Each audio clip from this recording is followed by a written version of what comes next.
He bumped into the most popular girl. She looked at him with disgust and said that Taein was just a filthy otaku. A bully came from behind and slapped him on the head, telling him to go buy bread if he didn't want to get beaten again. Taein was a lonely new student and an otaku. A massive explosion erupted. A hideous monster appeared, roaring. A system screen popped up in front of him, saying he had been chosen, and now he would train for 66,000 years in the Tower of the Other World. If he accepted, he could choose any power. Taein chose a single ability: absolute shortcut. In just 1 second, 66,000 years passed. And just like that, this otaku awakened with every power and skill at the maximum level. In the beginning, gates opened and monsters came out. Humanity suffered a devastating loss, and with all that, a few chosen humans gained superpowers or magic-like abilities and fought against the monsters. The protagonist reads this on his phone. Suddenly, he starts to glow brightly and thinks that in his case, out of this entire world, it seemed like he was the only one who was chosen, wondering if this was reality. To get to this point, we must go back to the past. Beyond Taein was an ordinary second-year high school student. He could be considered a total loser,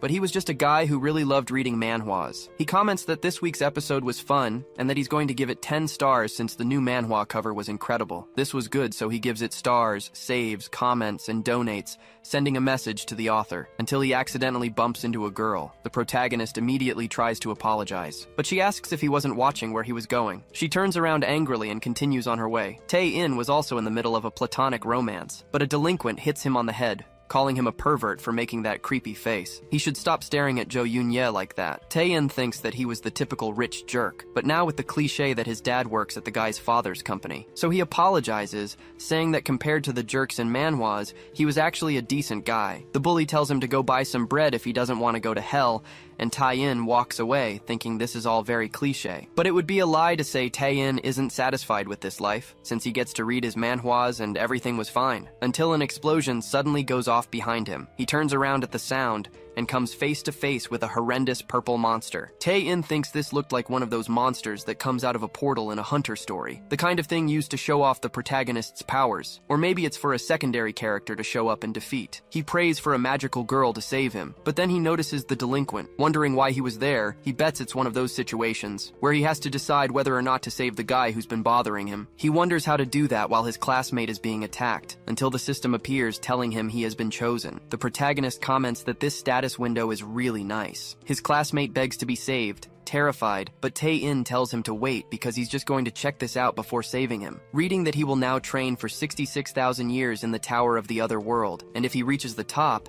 he will gain divine powers and become humanity's savior. The protagonist complains that they expect him to read everything in a critical situation and should just get to the point, saying it's much better now that it's clearer. His system informs him that if he accepts, he will get one power of his choice to climb the tower. Taein celebrates this while his classmate cries in fear of the monster. He asks if it could be anything he wants and if anything goes. The system confirms, and the protagonist starts thinking of various possibilities where anything he can imagine would be possible. But the Tower of Challenges wasn't easy. He has 1 year to clear each floor, and the only way out is to reach the top or lose his life. The protagonist analyzes for a few seconds, questioning if it was just one skill or item. The delinquent asks if he couldn't go any faster, but the protagonist tells him to wait another second, then he makes his decision. Pressing the accept button, the system asks him to declare the one ability he desires. Taein takes a deep breath and replies that he wants a shortcut ticket to climb the 66,666 years of the Tower of Challenges. Even the monster and the bully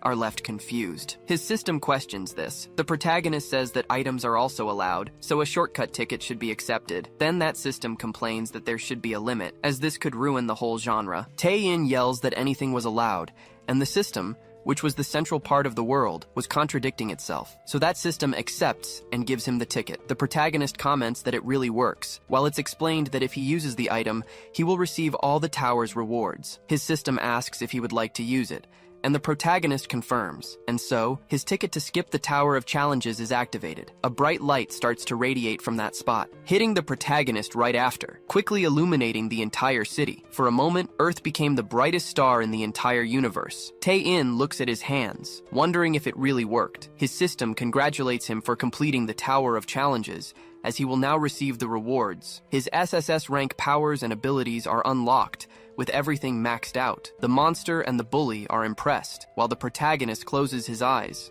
meditating. Next, He starts to look at and approach the monster. The bully wonders if that guy just got more handsome. Tae-in says the monster has drawn enough attention, so it should just come and fight. The bully encourages him to do it, and the monster trembles in fear. It charges forward, screaming in anger. Tae-in moves his hand quickly, saying that, as expected in the beginning, the golden rule is a flick on the forehead. This simple flick on the creature ends up deleting it. Everything in front of him at the school starts to be destroyed, radiating throughout the entire city and spreading across the whole country. His simple flick had been planetary. Tae-in thinks this wasn't what he was expecting. He's amazed as the system calculates the rewards, gaining many things for having eliminated 389 gates, conquered a challenge, and killed 1 million monsters. Tae-in thinks he didn't expect this much, with the total casualties caused by him being 2 billion. His bully comments that this was insane, asking what exactly happened there, and Tae-in is impressed by this formality, saying that if he's right, he can use a spell, activating the ability to turn back time. He could reverse all of this, finally using the ability. The effects of the flick start to revert to 0, with the monster reappearing in front of the protagonist. Tae-in finishes his spell now. That monster panics, terrified of all this. The protagonist asks how this works and if it scared the monster, since it's his first time as a transcendent being, wondering where the game balance went while the monster tries to flee. But Tae-in traps it with a coordinate magic spell, saying he feels bad for taking its life twice, so he uses a dimensional portal to send it to another dimension. Tae-in stretches right after that. The bully comments that it was incredible and that he managed to wipe out that terrible monster. The protagonist replies that he didn't do that. He just sent it to another dimension. The delinquent says that was to be expected from Mr. Pervert, and that he knew he could count on him because he had saved his life. Now that he remembers, he hadn't said nice things before. Tae-in says that he saw him trying to protect him from the monster. He had asked him to buy bread earlier if he remembers correctly. The bully gets scared and tells him to forget it, while the protagonist walks towards him. The delinquent tries to shout that everything was fine and he didn't need anything anymore, and he's very sorry, begging for forgiveness. Tae-in analyzes him for a few seconds, telling him to wait a bit, as there's something he needs to do first. Looking outside, the delinquent comes face to face with several monsters attacking the city. He screams in fear and asks to be saved. Tae-in repeats for him to wait a bit, but the bully asks if there's anything more important than saving the school. The protagonist announces that he needs to save his mom and dad first. The bully replies that this was fair. Then the protagonist activates his teleport ability, vanishing from that place. At home, a commercial about an afternoon nap is playing. Tae-in's parents were watching it. The mother asks why it looked like only one person, and the father says it was a perfect day to watch TV on a couch, until the news interrupts, announcing that Seoul is under attack and everyone must evacuate immediately. His father gets up from the couch, startled, wondering what was happening outside. Monsters were fighting to destroy the city of Seoul. They wonder what in the world was going on, as a monster approaches the window, preparing a power in its fist while Tae-in's parents try to hide. But the protagonist appears behind the creature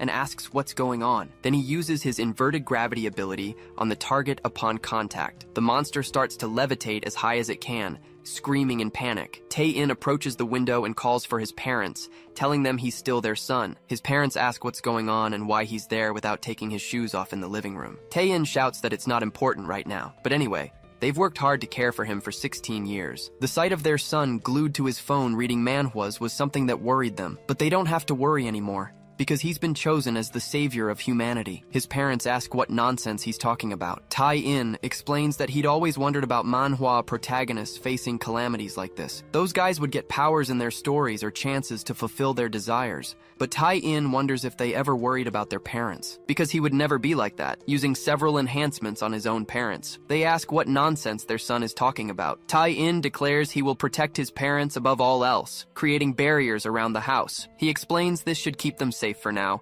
as the monsters won't be able to lay a finger on them. But now he's going to save the rest of the world, and his parents ask what on earth he's talking about. Tae-in says goodbye, telling them he loves them. He vanishes right after, as his parents say they love him too. Back at school, the protagonist appears, and the bully says he's back. He asks how his parents are, and Tae-in replies that they should be fine now. The bully says that's a relief, but the protagonist remembers the bread he'd sent him to buy, so he says he can't help himself. As a guy who was once bullied by this thug, it's his duty to teach him a lesson. He activates mass summoning magic, frightening the bully. Tae-in says it should be hamburger buns this time, so he should stuff himself with them shooting several food packages. The bully is inundated with hamburger buns and gets up afterward. Tae-in says he's weak and at most would be a 7 out of 10 on the satisfaction scale. The bully asks what he's talking about, claiming he never did anything wrong enough to deserve this. The protagonist comments that he hasn't shown him enough of the story. He projects a small flashback to show him. He didn't even seem to remember, but Tae-in clearly remembers the sound of mocking laughter as he was beaten, the smell of his burning uniform that was taken off him because it stunk, the taste of the school lunch that was thrown in the toilet and forced into his mouth,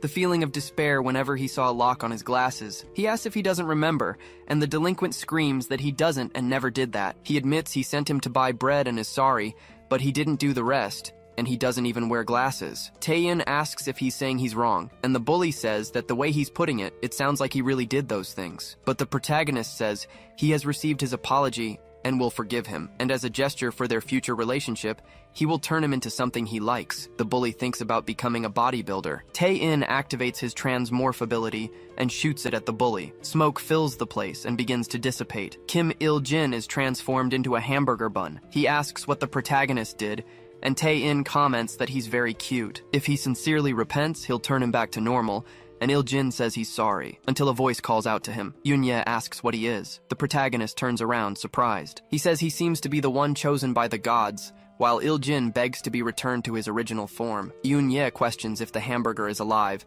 and the protagonist says it's cute. She asks if Tae-in isn't scared. The world had changed so drastically, and many people had lost their lives. For some reason, there was no one at school, and communications were down, so she couldn't call the police, and she was afraid for her life. She asks how the protagonist could be so happy. Tae-in calls the girl's name, questioning if she has ever read a webtoon. He says they're fun to read, and you don't have to think too much about it. They were the only ones there because the author is lazy. The girl asks what on earth he's talking about, and the protagonist comments that she's too boring to be the female main character. Yoon-ye is surprised by this, and the protagonist thinks she's the villainess breaking the flow of the chapters. So Tae-in wonders if he should bring in another female character himself. He activates the interdimensional summoning skill, thinking he just needs a better protagonist. The portal begins to glow, blinding everyone there. Yoon-ye asks what that is. The protagonist says he wants to bring the most beautiful and charming woman from all dimensions here right now. All the monsters outside get scared. The smoke begins to clear. Il-jin asks what the pervert did. Tae-in is startled by the girl who emerges from the smoke. She holds a bloody knife. She stands in front of the protagonist as the smoke disappears. Tae-in is completely stunned. The girl comments that she struck Germain with her own hands. The protagonist thinks she's the protagonist from a novel who seduces the tyrant who was supposed to be the villain,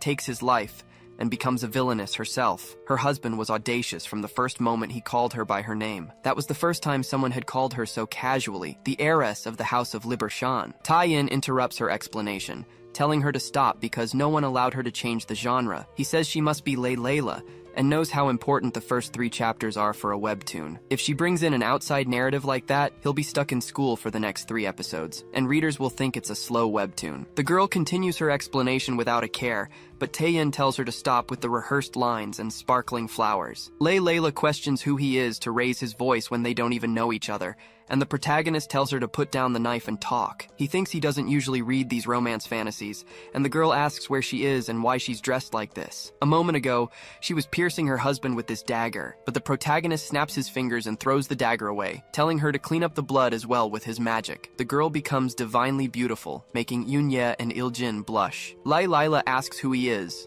and Tae-in turns aside, saying it's coming. He then casts a defensive barrier using system magic. A monster outside strikes the school with its club, but only manages to hit the barrier with no other effect. Yoon-ye screams in fear, and Layla asks what on earth that was. Tae-in watches the monster strike several more times, screaming in frustration at the lack of results. The protagonist comments that it's a perfect idiot monster for a warm-up. He flies out through the window, using a system limiter to 1/1,000,000th of his power. With the unranked ability, Shockfinger, the blow easily destroys the giant monster. The girls are impressed. Layla comments that it was incredible, and Yoon-ye says that monsters and magic shouldn't even be possible. Tae-in says that as long as it's fun, nobody cares. Using the D-rank ability, Freeze, all the monsters are frozen with immense ease. The protagonist advances using the Stomp ability, causing an earthquake that destroys several monsters. Tae-in sighs deeply, saying he might have gotten too excited and destroyed everything. Even if he holds back, This power is too much. He then becomes happy about it. The system notifies him that he has defeated the first monster. An infinity of more monsters advance towards the protagonist. Tae-in thinks it's a fantasy game mixed with the hunter and portal genre, which is the best. He then activates flight at maximum speed, along with his psionic ability. The monsters are sliced apart as the protagonist continues to advance without stopping. He strikes a final dragon-shaped monster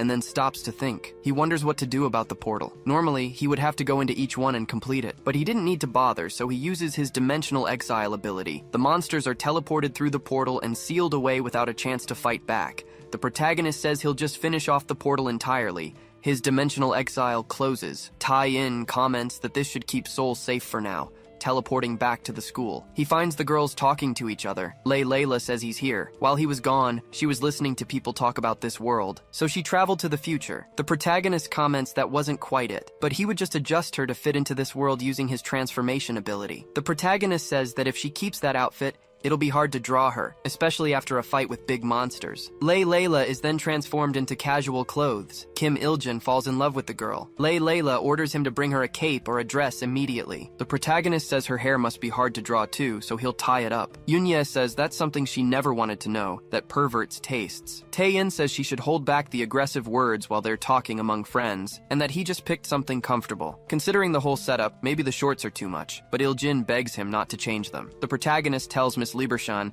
that he knows it looks new, but she can wear it. Yoon-ye asks if he can make any clothes, like Chanel or Louis Vuitton, and the protagonist questions if she's that kind of character. Layla interrupts, saying she's not Liebershan anymore, but Kleshwash, a noble name, meaning she has become a princess of the royal family. The protagonist comments that even with her hair tied up, it's still a mess. Layla says she is no longer worthy of the name Kleshwash because she took her own husband's life. The protagonist says he's sorry and doesn't know the story of her world, but he has no idea what she was talking about. He can tell she's lived a tragic life. However, he doesn't want the details, and Layla asks what he's talking about. The protagonist tries to guess that she had a terminal illness, and the girl asks how he knew, but that wasn't all, as she probably had an arranged marriage with someone she didn't love, and her husband made a mistake, and things ended the way they did. She was falsely accused of being a villain, and then that incident happened. The girl cries, saying it's all true. Tae-in says it must have been tough, but she doesn't have to live like that anymore. Layla mentions she took the crown prince's life, but the protagonist replies that he attacked first. He activates the Seraphim's blessing on her and says she's done nothing wrong. The girl comments that she feels a warm sensation. Tae-in replies that he has cured every disease in her body, and she's no longer close to death. Now she can live freely in this world. Layla thinks that this time, she is free, without a powerful father or her most admired friend. Not even her husband, the crown prince. None of them had given her freedom. This man she had just met gave her this gift. The girl thanks him for it, crying. Suddenly, the protagonist notices he's defeated 33 monsters and earned an achievement. So he says it was nothing and just the beginning of the story. But the system informs him that the constellations are interested in his achievement. By satisfying constellations, he can receive sponsorships, unique skills, and item upgrades. The protagonist wonders what this is, with so many constellations interested in him. So he orders to block them all. The system refuses, asking how he can turn down such a great opportunity. Tae-in says that personally, he's not a big fan of constellations, but he changes the subject with his friends, asking if they all want to join him to save the world. Elsewhere, at the Interdimensional Council of Celestial Beings, some constellations gather. Huja Karuna of Raj asks how he dares to refuse a constellation's favor, saying he's never been so insulted. Omoshiroi, the constellation of games, says it was interesting, and Oshiku replies that maybe they should teach him a lesson. But Sekai, the king of constellations, tells everyone to calm down. Even though he's a human, he has ascended the Tower of Challenges and must be respected. Muramu of Despair says it's impossible since he's just a human, and Demeta of Envy adds that he skipped all the floors. A constellation asks to go to that dimension. He says he'll talk to him himself, and if he sees potential in him to change the order of the universe, he will eliminate the protagonist without any hesitation. Back on Earth, Tae-in says he's going to distribute all his power. Now they should go ahead and defeat the monsters at will, but Yunya says it's pointless. She wants to know why she should risk her life, and Il-jin agrees that it's too much. Tae-in tells them not to worry. Since they are his companions, they absolutely will not lose their lives. Yunye argues that at his level, he could take care of everyone by himself, but the protagonist complains that she keeps saying things like that. Even though he's the protagonist, if he just destroys everything alone, It wouldn't be any fun. Then a monster charges at him. The protagonist strikes the monster, killing it in one blow, saying that the stronger the main character is, the more interesting the stories of the characters around him need to be. Yoonye says she doesn't understand anything he's saying, but Lila says she understood, so they have to kill monsters to save the world. She has already taken her husband's life. Now she feels she can take the life of anything. She turns towards a monster, and the protagonist thinks that his goal was to make this interesting, and for now, he would form his party. The role he had chosen for Layla. The girl activates her malice release ability and makes several cuts with her dagger. That monster is sliced into hundreds of pieces. Layla celebrates the feeling of release. She's the group's assassin dagger. Eunye asks why she's acting like this, and the protagonist says she's established a clear character concept. The girl comments it's a feeling she's never had before in her life, as another monster approaches from behind, advancing to attack her quickly. Some tentacles grab her. Il-jin yells for them to save his princess, and Yoon-ye suggests they do it quickly. The hamburger advances, and the protagonist celebrates. He thinks about his role. Il-jin focuses and hits the creature with a powerful headbutt, but nothing happens, and he asks why his ability is so trivial, making him just a mascot. He yells at the protagonist to give him something cool too, and Layla thanks the hamburger. Il-jin turns around saying it was no big deal. Tai-in says that was fun, and quickly cuts the creature down. Yoon-ye was completely shocked by all of this. Tae-in says this is where she should show her ability, but Yoon-ye says she doesn't want to and can't. He is incredibly strong and can turn back time. Plus, he was chosen by the gods himself, so he can change things back to how they were before the world became like this. Everyone who lived their daily lives in this world is close to losing them, but his fun seems more important. Tae-in confirms this right away. He says that she'll understand someday too. In this world, having fun is the most important thing. Yoon-ye says the atmosphere suddenly changed. The protagonist yells that there's a bird monster flying there. She should defeat it with magic. The girl moves her staff from side to side. Holding it with extreme force, the monster is sent flying far away. Everyone is impressed by this. Eun-ye was a strength-based warrior. Il-jin says she looked like a baseball player, and Yoon-ye comments that she trained a little when she was young, while Tai-in complains he didn't know that. Then he notices something behind his back. He turns to defend against a magic attack, wondering what kind of monster could do that. A man approaches, saying that to be able to interfere with his strong ki, especially with bare hands. Tai-in is surprised, recognizing who it is. The man says he's surprised to see an unknown master in the east. The protagonist says it's the heavenly demon. Cheon-ma asks how he knows his true identity, and the protagonist says he's a huge fan. Yoon-ye asks how the pervert knows who he is. Tai-in tells her to look up Cheon-ma's webtoon. He was an iconic character in the martial arts genre, and is always portrayed as the absolute villain. Cheon-ma comments that he talks too much, and that the tremendous energy coming from the east might have been his doing. Tae-in asks if he's talking about when he attacked earlier, and the shockwave hit the eastern peninsula of Korea. That was him, and he wants to know why he's asking. Cheon-ma explains that over the centuries, the world's martial arts have worsened, and humans have become weak beings. He was also losing interest in the peaceful world, so heaven and earth were being remade. Monsters started to appear there. Cheon-ma is happy when monsters fall from the sky. He experienced a chaos he had never known before. Just as he was about to be completely consumed by the chaos, a massive wave of energy suddenly rushed in from the east. Cheon-ma, shouting that it was dangerous, tried to defend by using the extreme seal of the heavenly demon god. The blast of power struck the man, but he managed to dissipate it. He was impressed by this destructive power, and it didn't end there. He watched as everything began to return to normal. He had witnessed an inexplicable phenomenon. Time was reversing, restoring everything that had been destroyed. This was undoubtedly the work of an absolute master. His instincts drove him to move, walking on water to cross continents and seas, and so he arrived there in person. Yoon-ye said, setting aside the fact that he crossed the China Sea, how can a Chinese person speak Korean so well? Tai-in grumbled that she had a point. Cheon-ma called out to the unknown master from the east, declaring he would take his life now. Tai-in shouted that this was so cool, because this was the real heavenly demon. Cheon-ma laughed, saying they should have a little fun. The girls thought that maybe he didn't want to do this. Cheon-ma prepared his demonic energy, unleashing the celestial dragon palm against the protagonist. The blow caused a huge explosion,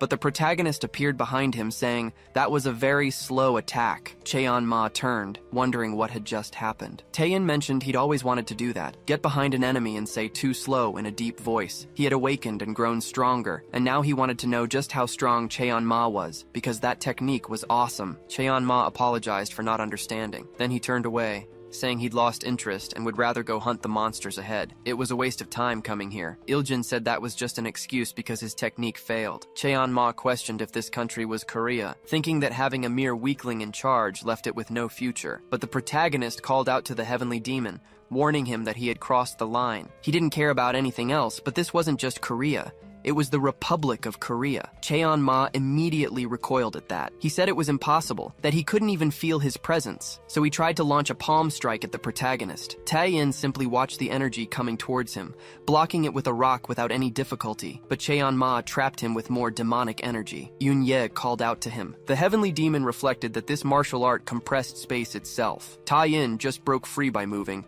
and commented that it was very refreshing. Cheon-ma was surprised, and the protagonist replied that it was annoying but still very cool. He then ordered him to become his companion. Everyone was shocked by this. Cheon-ma said it was an absolute ability he had perfected over centuries, yet not a single move had worked. He was number one under the heavens and wouldn't accept losing to a brat like him. Tae-in questioned that title, saying he was just thinking of something fun. Then he called to Cheon-ma, telling him he could no longer live a normal life, and activated his transformation ability. Iljin, surprised, asked what he was going to do. The smoke hit Cheon-ma, and the man questioned what kind of trick this was, noticing his voice and appearance had become feminine. Everyone in the group was stunned. Tae-in declared he was no longer the strongest man under the heavens, but now the strongest woman. Cheon-ma asked what that bastard had done to her. Yun-ye yelled that he was a real pervert, and the protagonist complained. Gender-bending a charming character for fun is an ancient creative trope, and for some reason, it's become rare. Yun-ye tried to say something, but the protagonist told her to shut up and not speak more than 3 lines. Cheon-ma charged at the protagonist, demanding to be changed back, but Tae-in just smacked her on the head. He said it had been a while since she'd been hit, always being at the top like that, and if she acted up again, he'd hit her harder. Yun-ye complained that he was saying such things while hitting and threatening a woman, calling him a terrible guy. The protagonist commented that he had just gotten another party member. Cheon-ma just asked if she couldn't be changed back, now being the group's monk. Tae-in said they should all act nicely and hunt some monsters nearby. Commenting that this was too easy, he used his teleportation skill, announcing that he was now going to save the world. The girls wondered among themselves what they should do. Meanwhile, in Washington, D.C., United States, in the White House Situation Room, they said there was no time to discuss the disaster. Humanity would be extinct. They needed to make a quick decision. The president questioned if they should use nuclear bombs, even if it meant targeting their own territory. The Secretary of Defense then said with a heavy heart that even if they used all their equipment, whether conventional, mechanical, or chemical and biological, once the gate was open,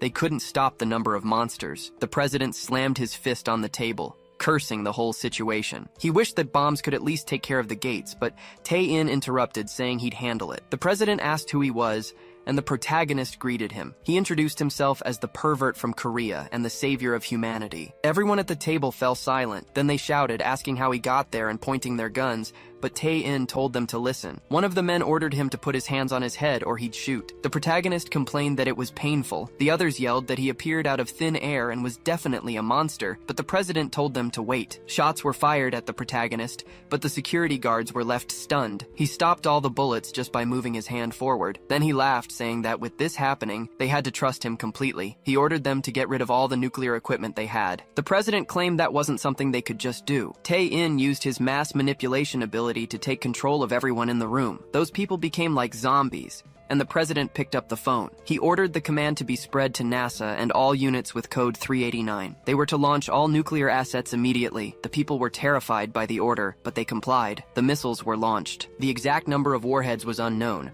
but the number fired at that moment was approximately 8,000 units. The protagonist decided he would do it and activated his invisible hand ability, moving a massive palm to catch the weapons. Then he used his replicate ability, multiplying all the missiles to bring them under his control. Tae-in's command was to bring back every single missile, leaving none behind, and then to launch all of them towards the portal. The nuclear weapons began to fly towards the portal. Tae-in celebrated this with a triumphant look on his face. Meanwhile, in Moscow, at the Supreme Council, people were saying that the United States had launched all its nuclear weapons and they needed to retaliate, but Tae-in appeared, saying there was no need. Everyone fired at him, but the protagonist blocked the shots once again. The security guards asked what that was. Back in the United States, the secretary announced that all the portals had been cleared. Tae-in appeared, saying he had saved the world and thanked them for trusting him and launching all the bombs. The president wondered what he had done, but the protagonist explained that the nuclear bombs had no effect on reality, and the portals just vanished. Everyone thanked the Korean hero. Tae-in said there were still monsters outside, so they should do their best. He then used his teleport ability,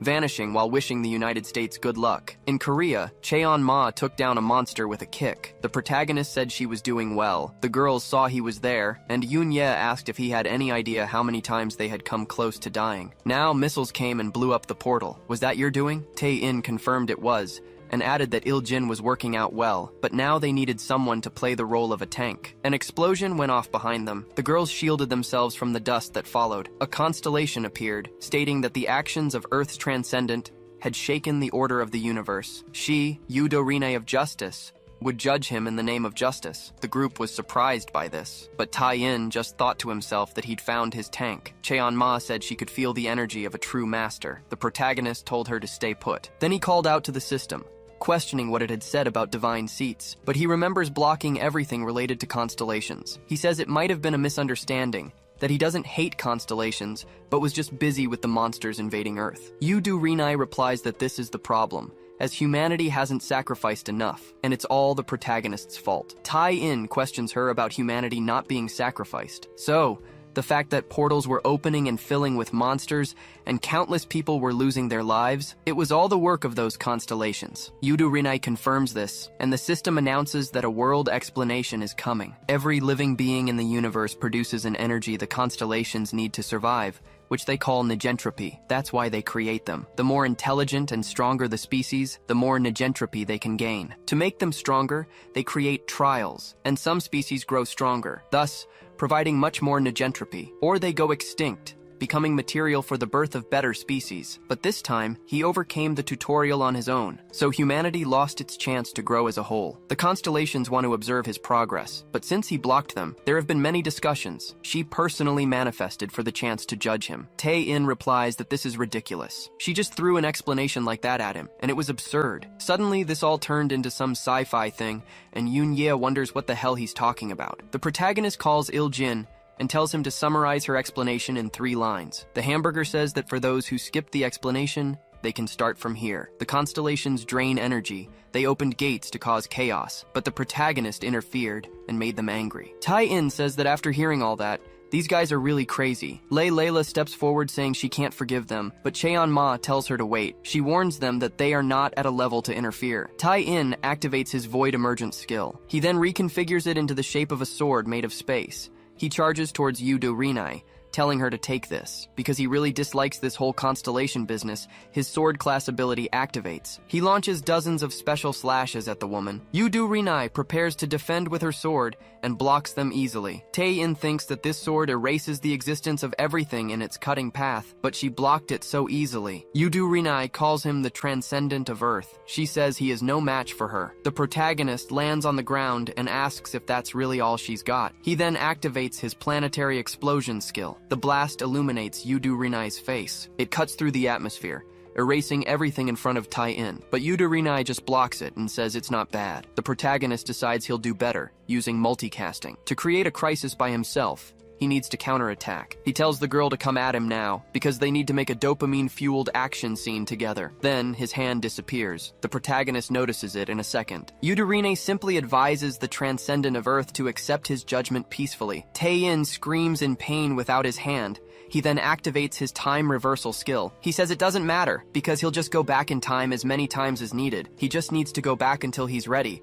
But he notices Yudorine isn't frozen in time. She explains that constellations and cosmic beings are not affected by distortions of time and space. Going back to the moment Cheon-ma said he was a true master, Tae-in tells him to calm down, because this person is very strong. He wonders what the author was thinking, adding a character like this. Yudorine says she doesn't want to test her patience any longer, and that he must accept his judgment. The protagonist questions what this judgment she's talking about is. Yudorine manifests something in her hand. She reveals the scales of justice, which Tae-in recognizes. She explains that these scales place values on each side, and the laws of the universe calculate them. The protagonist gets frustrated with the explanations, So Yudu Rinai says she will show him directly the benefit his existence brings to the universe versus the threat he poses to the order of the universe. She wonders which will be heavier. Tae-in asks which side is which. Yudu Rinai looks at the scales, which have tipped to the side of threat. She informs him that he is a problem for the order of the universe. The decision of the scales of justice is an absolute truth, so according to it, she will suppress him. The protagonist thinks for a moment. Then he smiles, saying that if these scales can judge any problem, he has a suggestion. Yudu Rinai confirms, as from a cosmic point of view, human issues are trivial. The protagonist says that before she leaves, she must solve one of humanity's greatest problems by weighing it on the scales. The constellation replies that she cannot ignore such a request, and wants to know what value he would like to measure. Eun-ye questions what he is doing in this situation, and the protagonist tells her not to worry because this is fun. He can't resist a universal balancing game. He then asks which manhwa is more fun, plus 999 reinforced stick, or what can I do alone? Yudu Rinai is surprised by the question, along with the other girls. Even Iljin didn't understand. She asks what he just said. Tae-in repeats, wanting to know which of the two manhwas is more fun. Yunya asks what those things are, and the protagonist asks if she doesn't know these webtoons. He says she should sell her brain to him, but the girl replies there's no way to sell that. The protagonist responds that she could just erase her own memories with some kind of skill. Iljin tells the constellation to ignore him, as he's obsessed with webtoons, but Yudu Rinai didn't know what they were. The protagonist explains that it's the most fun thing humans have ever invented, and the constellation replies that they don't judge trivial emotions like fun. Tae-in retorts that for a constellation, she doesn't seem to know anything about this world because there's nothing more important than fun. Anyway, he'll simplify it to her level for a second. Yudu Rinai wonders why the mood has suddenly shifted. The protagonist continues, stating that she is the constellation of justice and maintains the order of the universe, which Yudu Rinai confirms, because the consequences if the order of the universe is broken are beyond anyone's predictions. Tae-in says that, by her own logic then, she was just sacrificing him for consequences she can't even guess. Yudu Rinai is left speechless, and the protagonist continues that she was about to say that small sacrifices for the greater good are inevitable. From the cosmic perspective of the scales of judgment, talking about the order of the universe is biased in itself. It might be fair from a cosmic point of view, but from a human perspective, it's totally unfair. Yudu Rinai responds that he is claiming to be more important than the universe itself, and Tae-in says that's what these scales are for, because forcing him to sacrifice himself from a cosmic perspective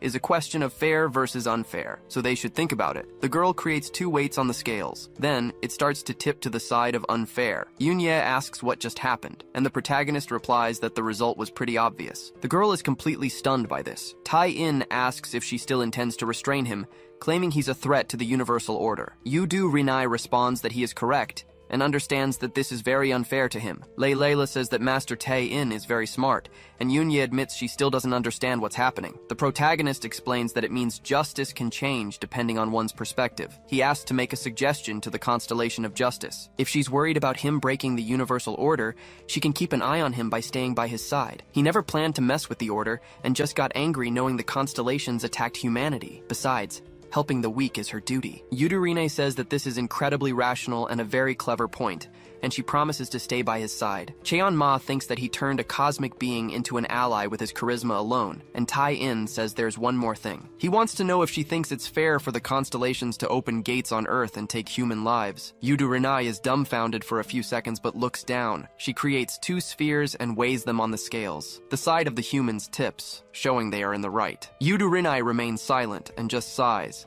as the protagonist grows irritated with her. She begins to fly high, leaving planet Earth. Then she uses a spell to cleanse all the invasions. In one world, an elephant is chasing humans, trying to exterminate them, but suddenly it stops, and the humans turn around. That monster had vanished, along with monsters from other places on the planet. Yudu Rinai finishes casting her spell, using sacred purification. Layla notices a light that blinds everyone from within planet Earth. Cheon-ma comments that all the demonic energy had vanished in an instant. The protagonist says that's to be expected from a constellation. This was one of the great moments of that chapter, and Yudu Rinai says she felt manipulated, but the protagonist brushes it off, thinking that protecting the Earth was just a piece of the cake. Besides, he gained an incredible person for his group. As Yudu Rinai changes her clothes, everyone blushes at her outfit. Tae-in asks what she's doing, and Yu Rinai says she just took off her armor since she's not in combat. The protagonist tells her to put something on and uses transformation magic, creating a casual outfit for her while thinking how beautiful she was. Yu Rinai wonders why she should wear something with 0 defense, taking off her shirt, but the protagonist tells her to keep the clothes on when she needs to be dressed. Yu Rinai complains that humans are incomprehensible, and the system appears to Tae-in, calling him Mr. Pervert. The other constellations have grown angrier, saying that even the constellation of justice has been changed. Tae-in complains that they, humans, should be the ones getting angry, and that he has to go crush them. But the system tells him that before that, the Tower Master wants to meet him in person. Yu Rinai says there were many discussions about the Tower Master being responsible for the situation by offering a random skill to a bad person. The system says it will escort him to the dimension of eternal night. Tae-in says that in that case he'll have a little chat with them. He's being transferred and tells the system to wait. After all, he finally made great companions, and it would be a waste to leave them alone. Cheon-ma says they were caught up in his unilateral decisions, and Layla asks where they are going. Tai-in pretends the system is starting to transfer them on its own. Then he tells it to hurry up, and the system initiates the teleport to the dimension of eternal night. A light hits the group, making them vanish from there. The group starts to be carried away by the light, arriving at a castle shortly after. Yoon-ye asks where they were, and Iljin says he feels dizzy. Tai-in says this must be the top of the Tower of Trials, but the Tower Master welcomes the constellation of justice. He says it's an honor to have such a guest in this broken-down place. He was Sugushi Nujo, the Tower Master, and it had been a while since he last saw such a sight, and the companions who came with him. He questions how insects like them dare to set foot in this sacred place, saying he will take their lives and tear their bodies apart. He emanates an energy that terrifies the whole group. Eun-ye calls for her mother, and Iljin says he just wanted to eat a hamburger bun before he died. Tai-in cracks a smile and says, so this is it. This was the first boss they would face as a full team. The protagonist sees this like a video game fight. Then he smiles, saying this is going to be a lot of fun. Layla asks if he's planning on fighting that thing, and Yoon-ye replies that she wants to go home. The protagonist tells them not to worry, because if they work together, they can do it. Until Sugushi grabs him, asking how he dares to step on the top of the tower without even climbing all the floors. Tai-in wonders if he's in a position to be beaten up again. Sugushi slams him on the ground, wanting to know how much he plans to insult him, because he was going to tell him what his problem was. He was ignorant, arrogant, cunning, selfish, and stubborn. On top of that, he was irresponsible, vulgar, and every other bad thing, while Tai-in wonders how long he's going to keep complaining. Sugushi says that above all, he only thought of himself, hitting him with a blast of energy. That shock starts to injure the protagonist. Tai-in groans in pain from all the damage. Sugushi says he will make him pay for the years of pain he should have experienced, and will make sure of it. The girls on the team are shocked by this. The Tower Master says he feels sorry for the others who met him now, because they were going to lose their lives, until Cheon-ma warns him that he'll be the one going to hell. She appears behind the Tower Master and uses her Heavenly Demon's Destruction Seal. The blow has an impact on Sugushi, but he replies that this might seem unfair. He repels the blow, saying that even though she's not a transcendent,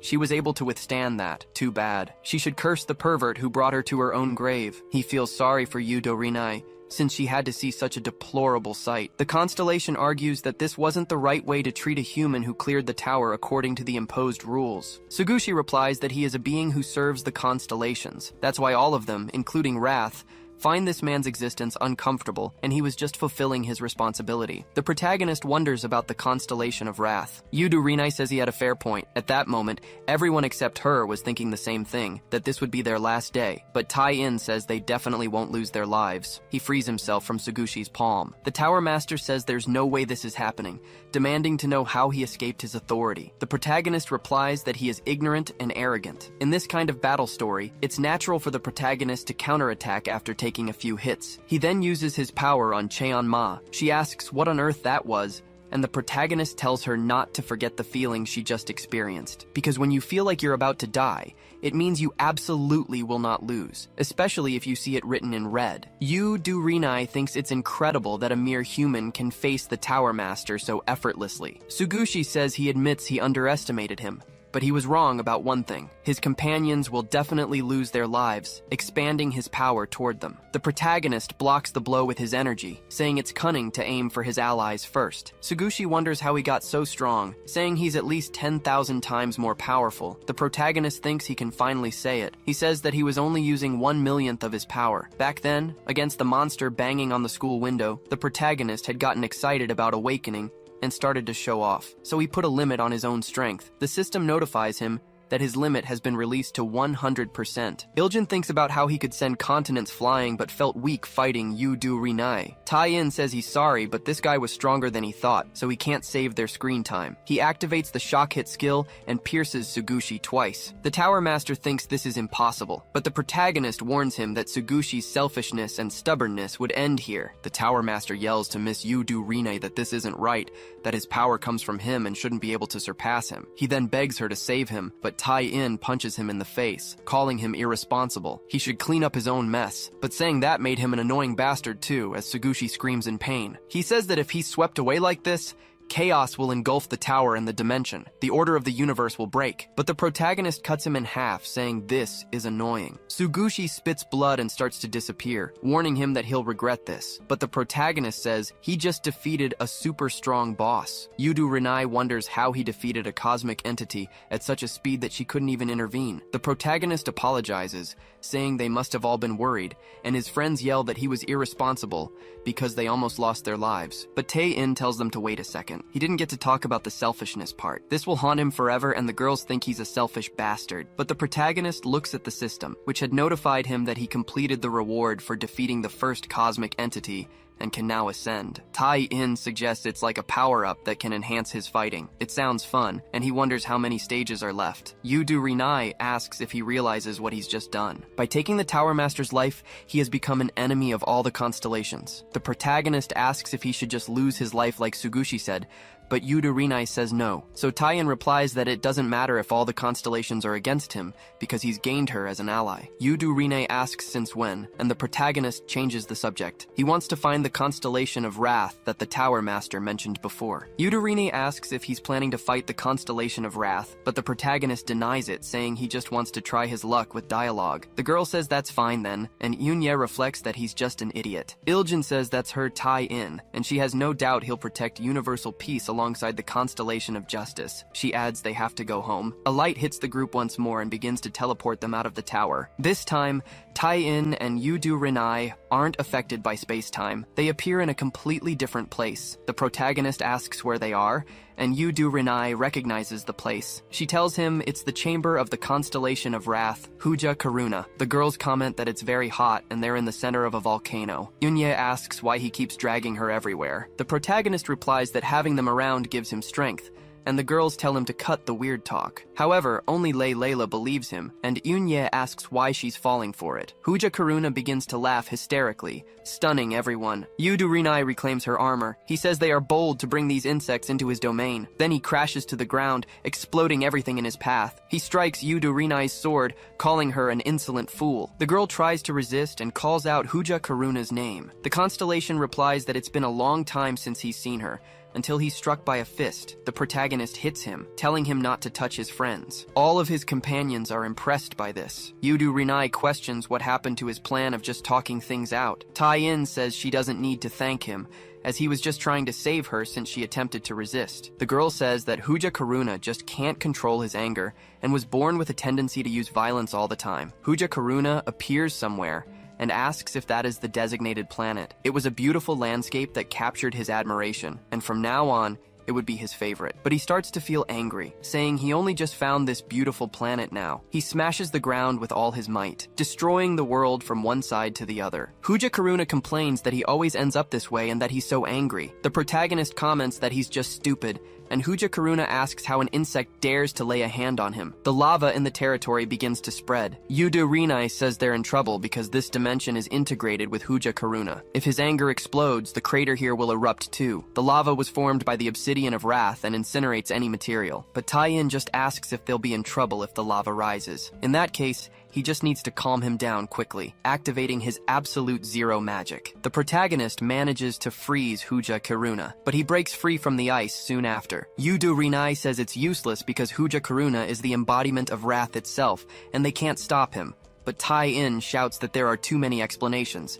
He clashes his fist with Huja Karuna's. Tai-In thinks that this constellation is strong, on a completely different level from the Tower Master he fought before. Huja Karuna asks what this freezing feeling is and says he likes it, but he's just angry. The protagonist doesn't understand what he's saying, but the system activates the empathy skill. The two connect quickly. Huja Karuna wonders what this is. Yudu Rinai tells the protagonist to stop connecting their emotions, but Tai-In replies that it's okay and he'll try to calm him down while they're connected. The constellation says he's feeling things in his mind he's never seen before, and it's good, but he's getting angry. Yudu Rinai says this is bad because the protagonist will be consumed by the rage, and Anya questions what's wrong with him. The protagonist breaks free, saying that didn't feel right. He says he's sorry for blocking his messages and hitting him first, but he wants to find a way to resolve this just by talking. However, Huja Karuna's fist flies toward his face. He says he talks too much for a failure. Tai-In wonders about being a failure. Huja Karuna grabs him by the neck, saying his negentropy value is too low, which is why they are trying to annihilate and reset him. Yudu Rinai holds Huja Karuna back, asking if the portal wasn't open to test humanity, but to exterminate them. The man says she's right. Tai-In complains that this is annoying. He says they need to stop with these explanations because it will wear out the reader's ears and activate stage 1 of Ascension. Huja Karuna is thrown back by the Planet Buster ability. Tai-In says that meant nothing to him because he will become the protagonist of the best webtoon of all time. Huja Karuna flies through the air, wondering how an insect possesses so much power to rival him, who surpasses 10 stars. The protagonist looks at himself in a mirror, saying his hair and eyes have changed, and this is the first purple stage. Huja Karuna charges toward the planet, letting out a roar that sounds like a meteor. He shouts that he will take his life today. Tai-In complains about all the exclamation points. He lands a punch on him while telling him to cut it out. Huja Karuna thinks there's no way and blocks the attack. He gave it his all and got nothing. The protagonist advances once more, repeatedly telling him to cut the exclamation points while destroying parts of Huja Karuna's body. Besides, he should just fall quietly, because this is supposed to be fun. So he throws him far away. Huja Karuna loses consciousness and falls to the ground near the protagonists. Yudu Rinai thinks that a constellation has lost its life at human hands. This was a collapse in the cosmic order. Huja Karuna gets up from the ground, laughing. He says this was fun, and that he should have shown this earlier. The protagonist wonders if this is already phase 2, and knows that a villain's laugh in this situation is not a good sign. Huja Karuna says it seems all his companions are already lifeless. The protagonist turns around, telling him not to mention that. He sees the girls lying on the ground due to the immense heat. Yudu Rinai says that Huja Karuna's anger increases the heat and makes him stronger. The constellation asks why justice is wasting its time with these insects, since they will be extinct soon. The protagonist reflects his aura, saying he's just spouting crap. Huja Karuna warns that this insect can't stop the end of humanity, and that he has already set his arrangements in motion. He will spread his rage virus across the planet. Tai-In questions what he's talking about. Huja Karuna replies that from now on, every living being on Earth will be infected. They will lose their minds and destroy each other until nothing is left, and the protagonist gets even more furious. He screams Huja Karuna's name with all his might. Yudu Rinai says the volcano is erupting. They need to get out of there, using teleportation magic. The protagonist readies his fist to strike him one more time, but is already being teleported. That light rises in the volcano's dimension, which erupts the next moment. On the way, the protagonist curses Huja Karuna. He warns that they need to go to Earth to stop the rage virus, and Yudu Rinai says they're already heading there. She thinks that the test they set for humanity wasn't a fair chance, but a one-sided defeat for them. She questions if this is really justice. The light emanates in the sky, and the protagonists appear on Earth. The protagonist heals his companions, asking if they're okay. He feels sorry, saying this is all his fault. Then he notices an enraged human beside him. He easily dodges the bite, wondering what the hell this is now. Another 100 monsters charge toward them. The protagonist thinks that the first test from the constellation of Wrath was a zombie apocalypse. Humans were a life with a purpose that also explores it. In biological terms, they are animals belonging to the primate order and the hominidae family, with high intelligence characterized by the use of tools and language. And they are social animals who create complex societal structures for interaction. If humanity lost its intelligence and all of society collapsed, You couldn't call them human. A new name for them was zombie. And so because of the rage virus, humanity had turned into zombies. The girls wonder what he was talking about. Some zombies charge toward Yunye, but Tai-in steps in front of her. He says this shouldn't be happening and activates his electric current ability. The zombies start getting electrocuted and begin to panic. The protagonist says this is how you handle zombies, by turning them back to normal. Then he asks if Yunye was okay. The girl asks what the hell he was doing and if he thinks this is all a game. The protagonist tells her not to come at him again with ridiculous explanations. But she slaps the protagonist across the face, injuring him. Then she questions if he was out of his mind, because he should have some idea of how many times they almost lost their lives for being near him. The protagonist says he always wanted to save her, but the girl complains that he shouldn't have brought her to a place like this in the first place. Back in that hell, they were burning, thinking they didn't want to lose their lives so pathetically without seeing their parents' faces again. She questions if he has any idea how horrible that was, since he clearly doesn't want to experience it himself. If this was all for his idea of fun, he could go to hell with it. They were just tools to prove his abilities, and everything could be solved if he just did it alone or actually saved them. She questions if this was his idea of companions since he had taken people's lives without a second thought, and that couldn't be fun either. The protagonist says that's how zombie stories go, and Yunye screams, questioning what the hell he was talking about, because he said they were infected with some kind of virus, which means they can be cured. So she tells the protagonist to save all of them. Tai-in is silent for a few seconds. He asks if she thinks he's crazy enough to take all these people's lives. She understood it all. He just paralyzed them with an electric shock, and they would be cured if he treated them. But he doesn't want to be criticized for always using the same pattern, where the protagonist always defeats any enemy that appears. The girls wonder what the hell he was talking about. The protagonist tells her not to worry. No matter how annoying it gets, he wouldn't go any further, until Yunye warns him about a zombie behind him. Tai-in turns around, saying the zombie scared him with that bite. He then uses magic to trap it in midair, commenting that it really did scare him. Yunye asks if the protagonist will become a zombie, but Tai-in tells her not to worry, since it was just a small virus. Then he uses his splendid healing ability, but he notices that the wound isn't regenerating. He wonders what could be happening, and tries to use the Seraphim's blessing. But again, there's no result, and Yudo says, there's no choice. If the virus has the power of the constellations, he can't interfere, and must cut off his arm before he's consumed by rage. But the protagonist questions what she's talking about, saying he's already feeling angry. Yudo activates her ability on her sword, but the protagonist begs her not to do it. He thought he was supposed to be the protagonist, but this doesn't make any sense. Just because he was too strong, it was hard to advance the story, and this was just a forced balancing patch to fix things. Then he screams that he's so angry. The other zombies are drawn to him. Yudo says she regrets it has come to this, but Cheon-ma interrupts, telling her not to take his life. He needs to turn her back to normal first, and Iljin agrees. Layla warns that the zombies were coming, and Yudo tells Cheon-ma to get out of the way for the sake of the cosmic order. The cultivator gets ready to confront them, but Yunye says there's no time for that, and they need to get somewhere safe before the pervert transforms even more. Iljin asks how they can get anywhere else with this horde of zombies, and the girl says it was fine. She asks if Yudo could help them get to another safe place. The zombies continue to approach, so the protagonists end up at the school. Yudo traps him in a chair using her ethereal prison. The girls wonder what to do now that they've trapped him like they were supposed to. Layla says she feels bad for Tai-in, and that if they take Hujikaruna's life now, the virus should disappear too. Yudo replies that it's impossible, since they are protected by the cosmic order. The constellations cannot lose their lives. There had to be another way to annihilate them. Cheon-ma says that looking at him, the protagonist was in a delirious state, and she could solve it with acupuncture. She then touches several of his vital points. The protagonist spits up a lot of blood because of this, and Cheon-ma is left confused. Iljin says that this guy was a complete mess. Yudo questions if they really think the power of a constellation can be solved with tricks like that.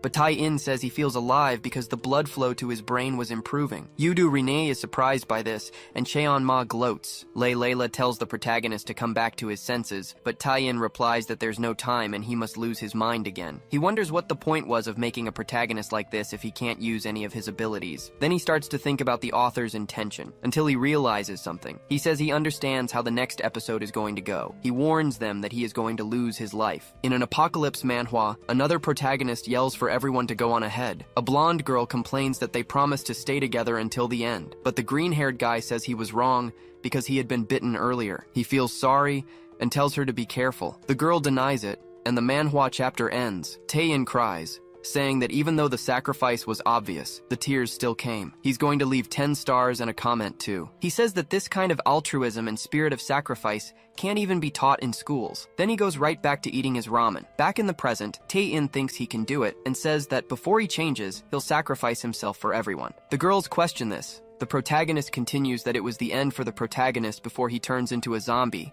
but Layla calls him out. She asks why exactly he would sacrifice himself when there were so many strong people around him. Tae-in tries to answer, but Yoon-ye says he was doing it again. He should stop trying to sacrifice himself because they aren't fools who can't do anything without help, and the protagonist thinks this wasn't the right development. But now, thinking about it, it was true. They are strong enough that the zombies aren't scary. Since all of humanity had been infected, there was no fun in meeting new survivors. As long as it's to defeat the zombies, they should just agree to take everyone's lives. He needs to figure out the episode's direction before he loses his mind again. Layla starts to feel hungry, and Cheon-ma says she hasn't eaten anything all day. Yoon-ye says she was also hungry in this situation, but they all start looking at Iljin. He screams for them not to do this to him. Cheon-ma tells him to sacrifice himself as emergency food, but Iljin tells them not to get close. They should wait a moment and follow him. Cheon-ma says she understood, and Iljin tells them to look, because they had enough hamburger buns for everyone to eat. Yoon-ye asks how they can eat them. Cheon-ma just suggests opening and eating them,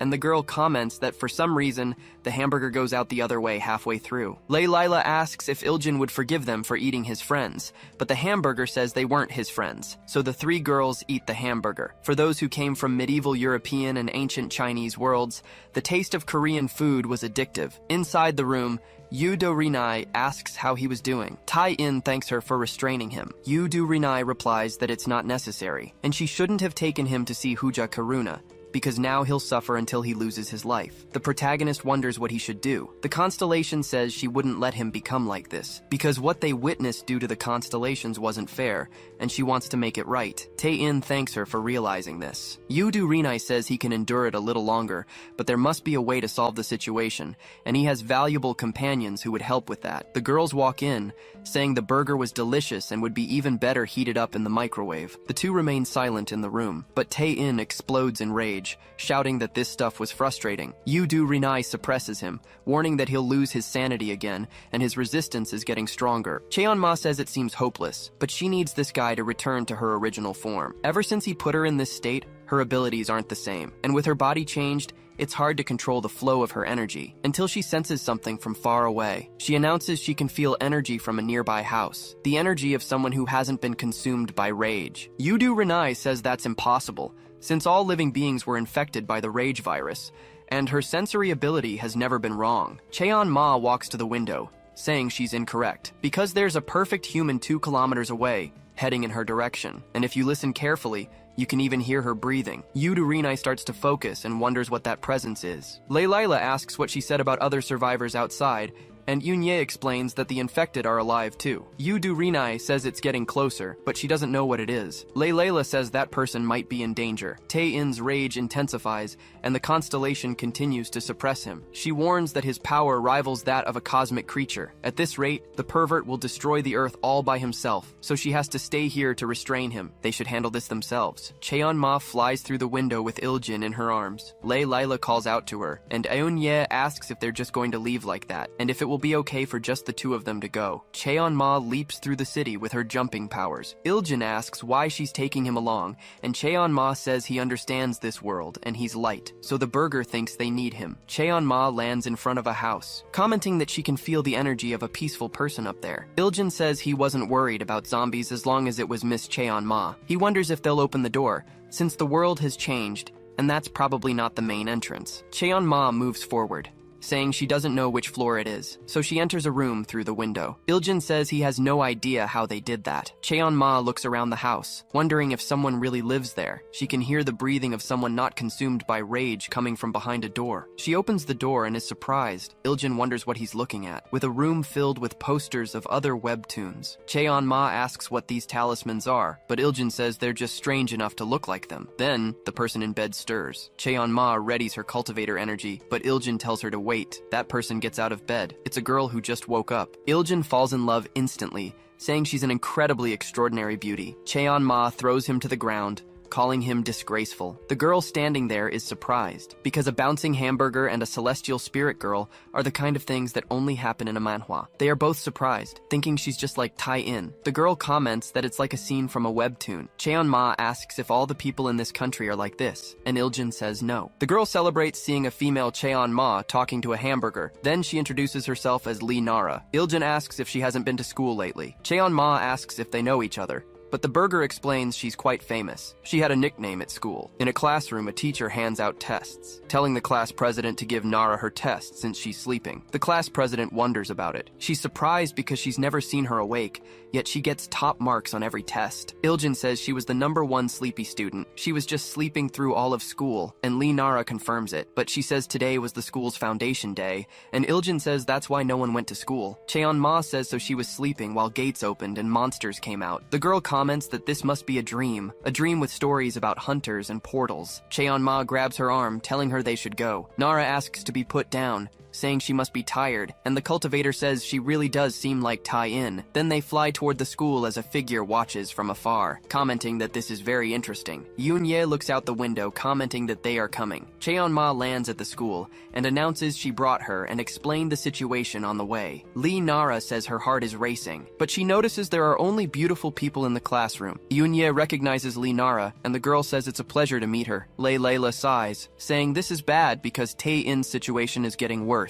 Yudorinai says they can still stop it, but at this point, taking his life is the only option. Lee Nara recognizes the protagonist tied up. Iljin asks if she knows the pervert too, and the girl says Tai-in probably doesn't remember her. You could say they're childhood friends. He was the one who introduced her to manhwas. Lee Nara says it must be a dream for Tai-in to appear in it. Yudorinai asks how she wasn't affected by the virus. The girl says she must be the constellation of justice and heard about her on the way. She thinks it must be because she's the owner of the dream. Yoon-ye says she seems confused about things, and Lee Nara says she can tell just by the way her crush appeared in this dream. It was a dream made for just the two of them. The protagonist loses his mind and goes berserk, and when nobody knows what to do, the girl shows up. Yoon-ye asks what she just said, and what she's doing now as Nara hugs Tai-in. She asks her love to stop this, because it's alright since it's her, and he should remember. Yudorinai tells her to get back because he's dangerous, but the girl strikes her own eyes, crying as she tells him to forget the hard times, that everything will be alright. The tears keep streaming down and fall onto the protagonist's face. One of them drips on his forehead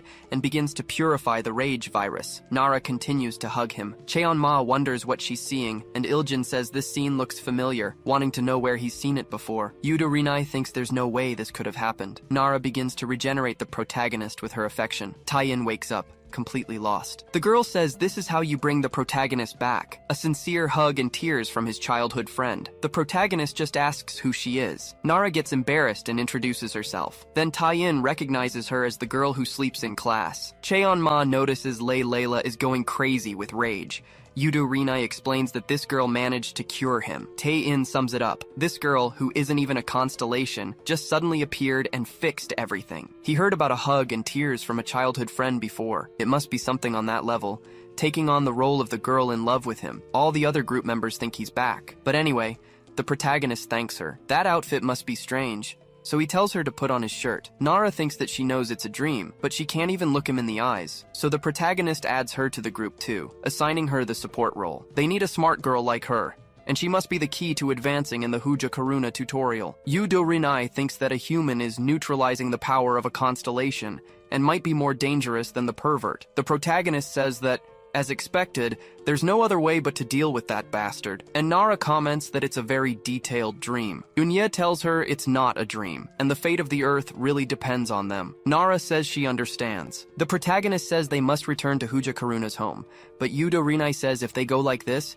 they'll just repeat their previous failure. Tai-in wonders what they should do since he's not an opponent they can beat in a fight. Nara asks what the situation is and if they can explain it to her too. The protagonist looks at her, thinking that of all the people he knows, she was the smartest. He's going to explain everything now, so they must come up with a strategy. Far away, in another part of the city, a light arrives at Huja Karuna's home. He starts to laugh, saying it was annoying because he came back on his own. He asks how their numbers grew by one person. Tai-in thanks him. He'd been a real pain, but this was enough for now. Huja Karuna gets angry and lunges at him, saying he's getting pissed. The fist closes in on the protagonist, but he just cracks a smile. An explosion erupts in that domain. The girls create a barrier to block the aftershock. Huja Karuna is surprised by this, because his fist didn't even touch Taiyin's face, all thanks to Yudo Renai, who had used the protection of justice. The protagonist says they should raise the tension once more, irritating Huja Karuna. The constellation asks what the hell Yudo Renai is doing, siding with these insects to take down a constellation like him, but she replies that's not it, she came here to protect him. Huja Karuna asks what kind of nonsense that is, striking again. Tai-In says that with the protection of justice by his side, he can match the power of a constellation. Huja Karuna laughs, saying how annoying this is. His necklace begins to glow as his powers increase. The protagonist thinks this is the trigger for his second phase, which appeared before. Huja Karuna asks if he's saying he can rival a constellation. He should have come to compare his own power, not just that of cosmic beings. Then he lands a punch on the protagonist and shatters the barrier. Everything was peaceful but suddenly explodes. Tai-In is sent flying, and Yudo Renai takes the damage. The girl calls out to her friend and Huja Karuna sighs. Then Yudo Renai questions how he became strong enough to break her authority so easily, but Huja Karuna replies that he didn't get any stronger. Then he calls them all insects, asking if they'd believe him if he said he's been holding back his rage. Having been angry his whole life, he could never have anything, because his rage ruined or broke everything. And what enraged him the most, ironically, was his anger at himself. The one who wanted to control his anger was himself. That's why he concentrated his rage into this artifact, the Amulet of Rage. He thinks it's time to let his anger go,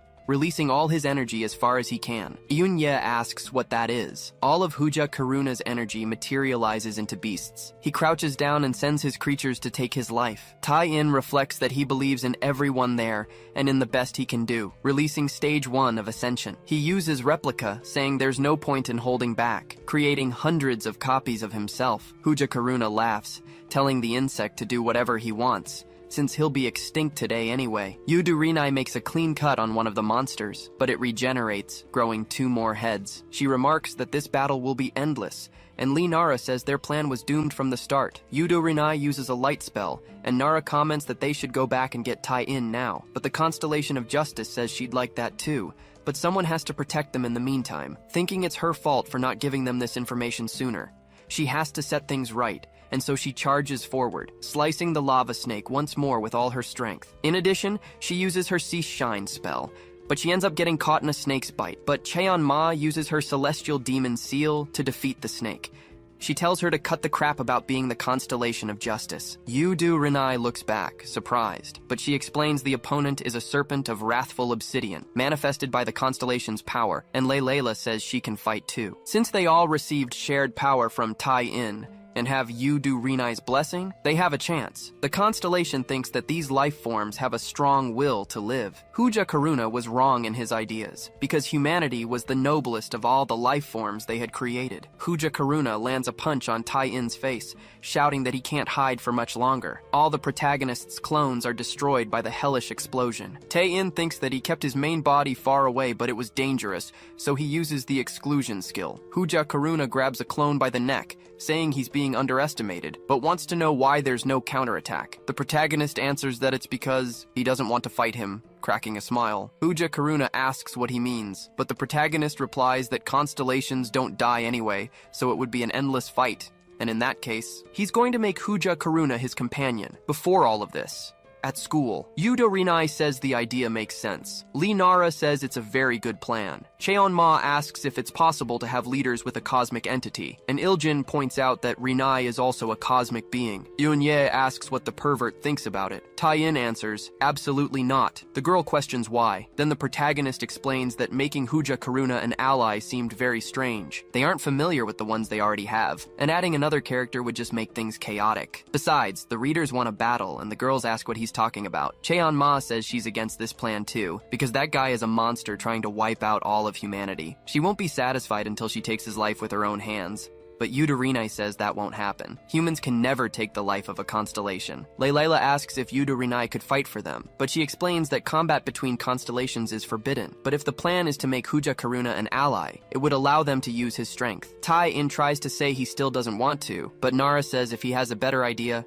he should just say it. The protagonist falls silent, trying to figure something out, but says that in that case he has no choice, asking Yuda Rinai to tell him everything she knows about Huja Karuna. Back in the present, the protagonist says he wants him as an ally, because he heard his star was special from the moment it was born, but Huja Karuna punches him in the face. The protagonist uses Mirage Advance, and says he became envious of everything that surrounds stars, remembering people saying he was the brightest, even among all the stars that were born. At that rate, he was going to become a constellation very quickly, but because of his innate nature, Huja Karuna asks who he thinks he is to judge him. The other stars say they don't want to be around him because he's vulgar and has a bad personality, causing trouble for everyone. Huja Karuna gets angry that everyone avoids him, until someone calls his name. Seikai says he truly values his consistency, so he would place him in the position of the constellation of Wrath and expects him to complete his mission for the sake of cosmic order, Huja Karuna thinks. So this is what it feels like to be acknowledged. Then he shouts that only now has he experienced such a terrible feeling, and it pisses him off. After that, he silently carried out his duties as a constellation. Huja Karuna calls him a bastard, punching Tai-in for being an insect acting like he knows something. The protagonist tells him to let all his anger out, because he will take it all. But he asks about it, saying he's an ally who won't break or leave. Huja Karuna thinks about this for a few seconds. Tai-in thinks, please let this work. I'm reaching my limit with this guy. Huja Karuna says he's the first person to ever say something like that to him. He's a pathetic insect. He wants to see if he'll really stick around. The protagonist thinks this is dangerous, and that he's going to lose his life, until he notices the way it was written. Huja Karuna uses his hell explosion. On the other side, Layla strikes the multi-headed snake with her dagger. She pants heavily as the whole group stares at the serpent. Huja Karuna says it's been a long time since he released so much rage. This is very refreshing now. The protagonist says he doesn't need to thank him. Huja Karuna is impressed that he's still alive, wondering how he survived that when he had no cards left to play. Tai-in thinks this could be called the protagonist's plot armor in the story. He says he was actually doing fine, and Huja Karuna must know he was a good man deep down. The constellation says he was talking as if he knew everything all this time. Tai-in explains that he spread the rage virus to end humanity. But when he saw it with his own eyes, people were just angry, not hurting each other, since zombies don't fight each other in other stories. But when the uninfected were attacked, that's how the rage virus spread through their bodies too. And then he finally understood. The source of his rage was the desperation to find someone who understood his frustration, trying not to burn others, holding his frustration in alone for an unimaginable time, and now all of humanity understood him. That must have been really tough. He used to curse himself for his innate personality, wondering why he was like that, with a feeling that overwhelmed him as he tried to live a normal life like everyone else. He knows he could change himself, but it wouldn't be easy. But now he knows there's no point in bearing these thoughts alone. He's been through a lot, but now he has friends who appreciate his worth. So he asks Huja Karuna to become his companion. The constellation remains silent for a few seconds. He says that feeling this way now makes him really angry. Tai-in doesn't react to the blow, and he's thrown far away by Huja Karuna. The constellation says he doesn't need this and that he should die, hitting the protagonist over and over. Tai-in is slammed into the ground. Yudu Raine calls out to him as he hits the ground. Huja Karuna lunges forward to strike the protagonist again, hitting the ground instead. The constellation tells him to stop, and Layla calls out to her friend. Huja Karuna calls him a bastard, saying he can't get angry. Lee Nara heals him, and the protagonist says it was a classic scene. Yudurinai tells him to look around. Huja Karuna realizes where he is, and his eyes sparkle. He comments that it's a beautiful place. He says everything has frozen over and laughs as Tai-in asks what Huja Karuna wants. He asks if he'll become his companion, and extends his hand. Huja Karuna looks up and says that he'll accept. The protagonist says he made the right choice, and isn't a fan of the kind of story that has unfolded so far, but he was counting on him, until he notices he can't touch him, and Huja Karuna says he might not be able to join him after all. Yudo Rinai screams, not understanding what's happening. Huja Karuna explains that constellations are supposed to disappear when they lose their reason for existing. Now that he no longer has a target for his rage, he's vanishing. Tai-in asks what he's talking about, but Huja Karuna hands him the necklace, telling him to take it. This was his artifact, the Amulet of Rage, an object condensed from his rage over countless years. It will surely help him on his journey ahead. The protagonist asks what he's talking about, saying he needs to come with them. He then laughs,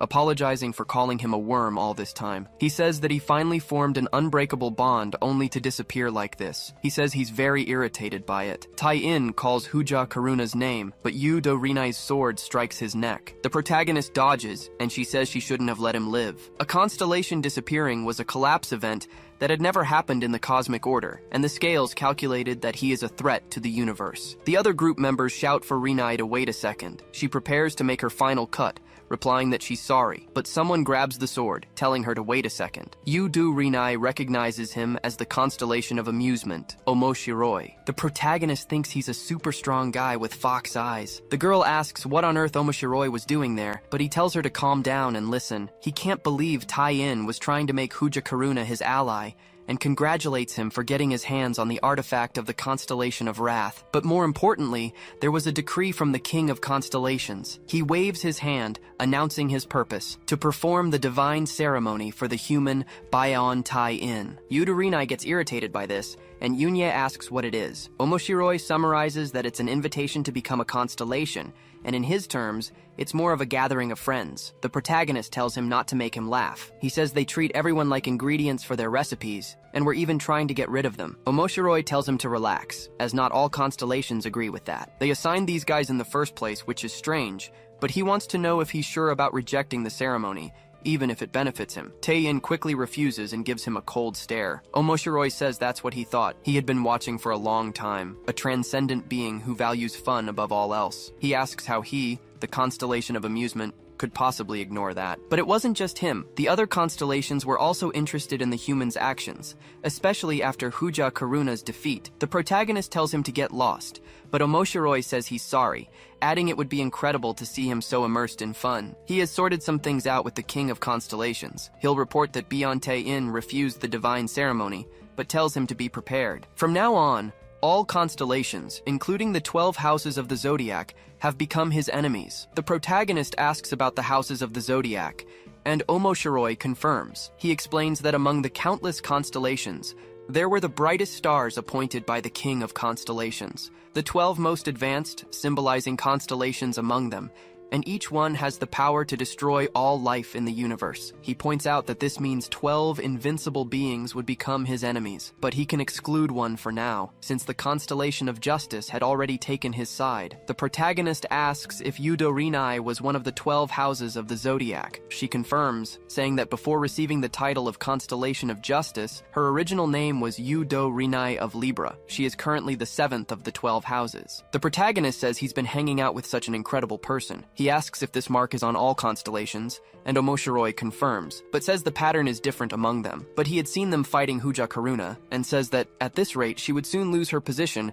as one of the 12 houses of the zodiac. The girl says the position isn't important to her. She just wants to preserve the order of the universe, and if needed, she would give up the position. Omoshiroi comments that she doesn't even like jokes. The protagonist asks if he has anything else to say, and the constellation wonders what he wants. He says that Tai-in is just like him, so he should entertain him, as he would entertain him in return. Cheonma says she was waiting for an opponent like him. She advances with her demonic energy, saying she's going to take his life. Omoshiroi asks her not to use such harsh words, because she was scaring him. Cheonma uses her strongest attack. Tai-in is surprised, and Omoshiroi asks if this is how it's done. He gives her a flick that destroys the entire dimension. Luckily, Yu Do-rinai manages to teleport them away as the planet explodes. During the teleport, she asks if Cheonma is okay, because without the protection of justice, she would have lost her life. The girl replies that losing her life fighting someone stronger would be fun. Omoshiroi appears in the teleport, saying he completely agrees. He asks where everyone is going, because as expected, humans are interesting. He questions why Tai-in is so angry since he saved his life earlier. The protagonist wonders to himself if he could have withstood Hooja Karuna's attack because of him. Omoshiroi says he protects fun, and would protect him, making sure the other constellations don't gang up on him all at once. After all, he is Omoshiroi of Capricorn, the 10th of the 12 houses. And on top of that, he whispers something in the protagonist's ear. He says this looks fun, and that he has high hopes for him, then places a flute in his hand. He tells him that if he wants to play with him, he just has to play the flute. He says goodbye, and that he'll see him later. The protagonist looks at the flute in his hand, and just like that, they arrive back on Earth. near the school. Yoon-ye says that no matter how many times they do this, she still can't get used to it. The protagonist questions the pace of everything, since he didn't even have time to process what happened with Huja Karuna. Yudu Rinai apologizes for attacking him earlier. The protagonist tells her not to worry, but the girl says he endured a lot. She was arrogant, thinking she could pass judgment alone. She's returning to the sanctuary for instructions. Meanwhile, Cheon-ma asks to revert to her original form so she can train. Lee Nara asks what he's going to do now. He starts to think, and Iljin tells everyone to look. The group turns, observing the daily lives of the people. They were working their jobs. He comments that the rage virus is gone, and Iljin says that he really saved the world. Tai-in thinks for a few seconds and says the group is over. Iljin questions this, and he explains that everyone can go back to their normal lives. He still hasn't completed it on his own despite his title, and the hamburger asks what he's talking about. He says he used to do everything by himself. Until the system screen appears in front of him, and Iljin asks why it's so sudden. Tai-in is surprised that he can also see it. His system displays a huge wall of text, and he says he doesn't read messages longer than 4 lines. Then it announces he will be penalized for eliminating Huja Karuna. He asks what kind of penalty, wondering if they'll take his powers or lock him in a special prison. Then the system says they are under special surveillance and he can no longer block constellations.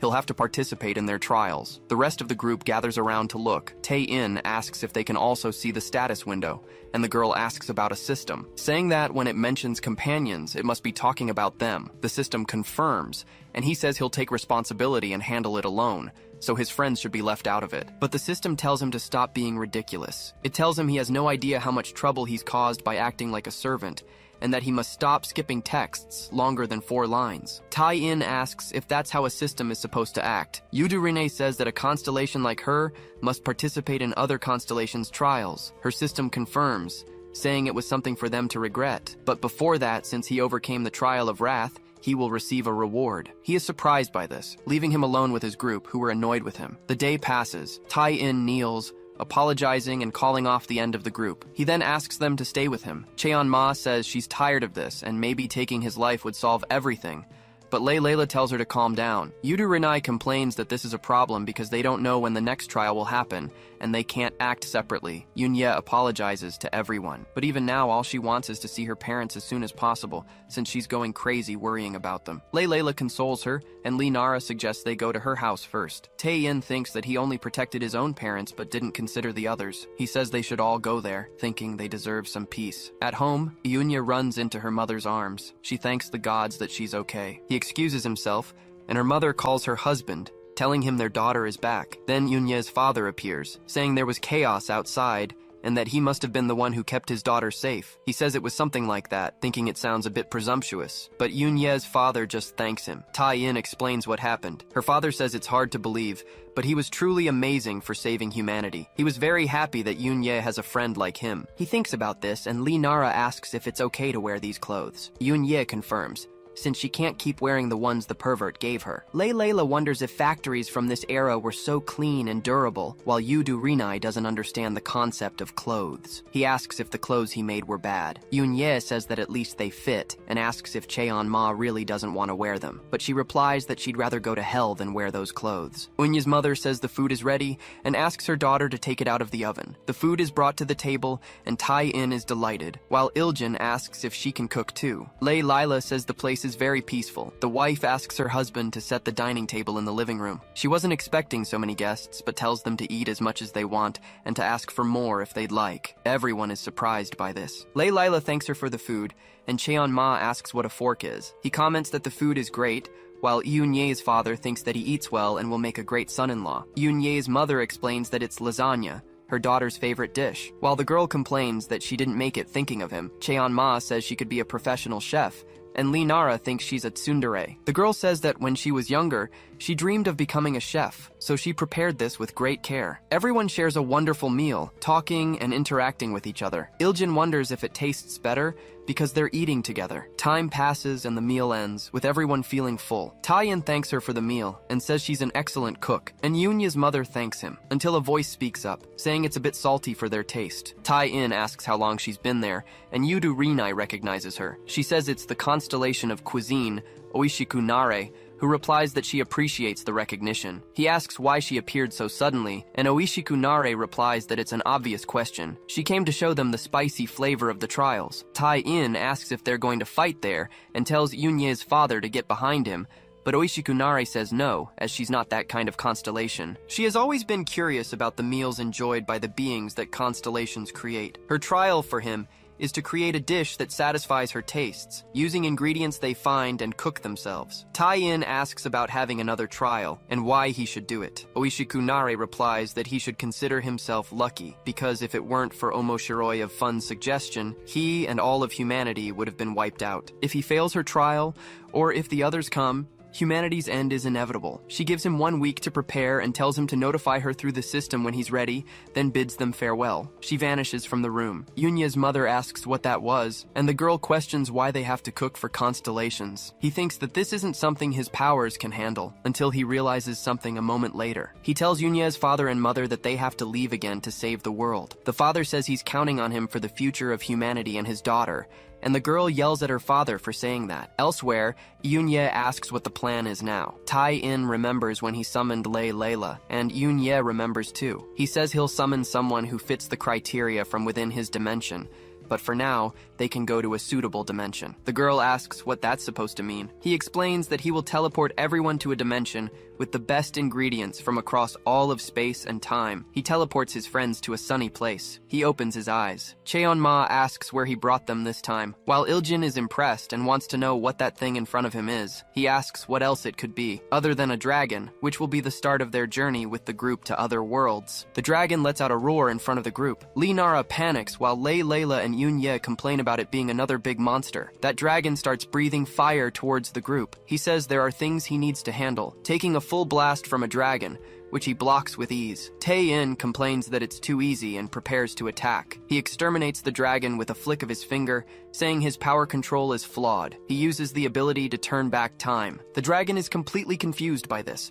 but he says he would really appreciate taming a dragon. The monster asks him to wait a second before taking its life. It takes on a human form and opens its eyes with sadness. He apologizes and begs to have his life spared, while Tai-in complains that his expression doesn't match his words. The dragon introduces himself as Dekasos, the 14th guardian of the ancient forest. He appeared suddenly and looked dangerous. Tai-in says it was anticlimactic, and Dekasos asks if he's a hero. The protagonist confirms he is, a student who fell from another world, destined to be a hero. Dekasos asks if he is the child of the prophecy, and Tai-in notes that this is indeed the setup. The dragon then explains that 50,000 years have passed since a prophecy was created in the Dragon Clan, and passed down through generations. 5 days from now, 2 moons will align. 7 strangers were supposed to arrive at the Pillar of Light, but there were only 6 of them. The protagonist says he understands, so basically, they have to do this and save the world from the Demon King. Dekasos remarks that he seems to know the prophecy's content. Tai-in tells him to forget about it, and asks what the most delicious thing in this world is. The dragon is left completely confused. The day passes,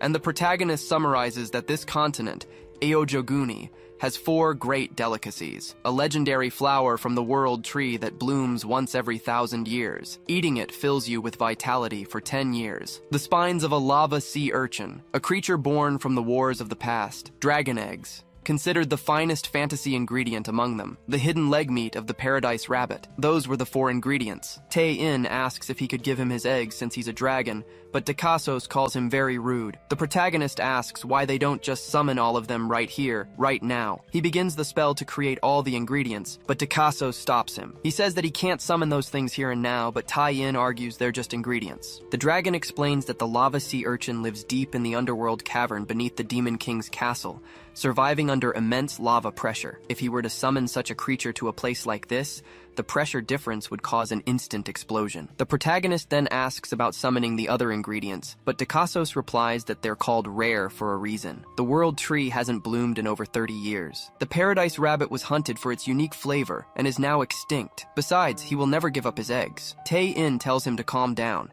and the dragon questions why they're even looking for these things in the first place, asking if they can even call themselves a hero's party. The protagonist replies that they're trying to save the world their own way, and he doesn't expect the dragon to understand, but he would sincerely appreciate his help. Dekasos thinks to himself that this guy is serious. He then closes his eyes, saying that if he is the boy from the prophecy, it's his duty to help. First, They must reach the World Tree and find the lava sea urchin. The elves who serve the World Tree could be of great help. For the lava sea urchin, he'll need to dig through the underworld caverns and search the lava, and he might encounter the Demon King's army in the process. But with his strength, it should be easy. He asks if they should find these 2 ingredients first. The protagonist replies that it sounds good, and that they'll split into 2 groups. Lee Nara asks which group he'll be in. Tai-In says he'll go with both, splitting himself into 2 clones. Dakasos questions this, and Tai-In mutters to himself that in these situations, one side usually messes up and causes trouble. The World Tree team was Yun-Ye, Lei Lyra, Nara, and Dakasos, while the Demon King's castle team would be Iljin, Cheonma, and Yudarinai. The World Tree group advances through the forest. The protagonist then asks why he didn't go to the Demon King's castle and came here instead. Dakasos replies that the Demon King is scary,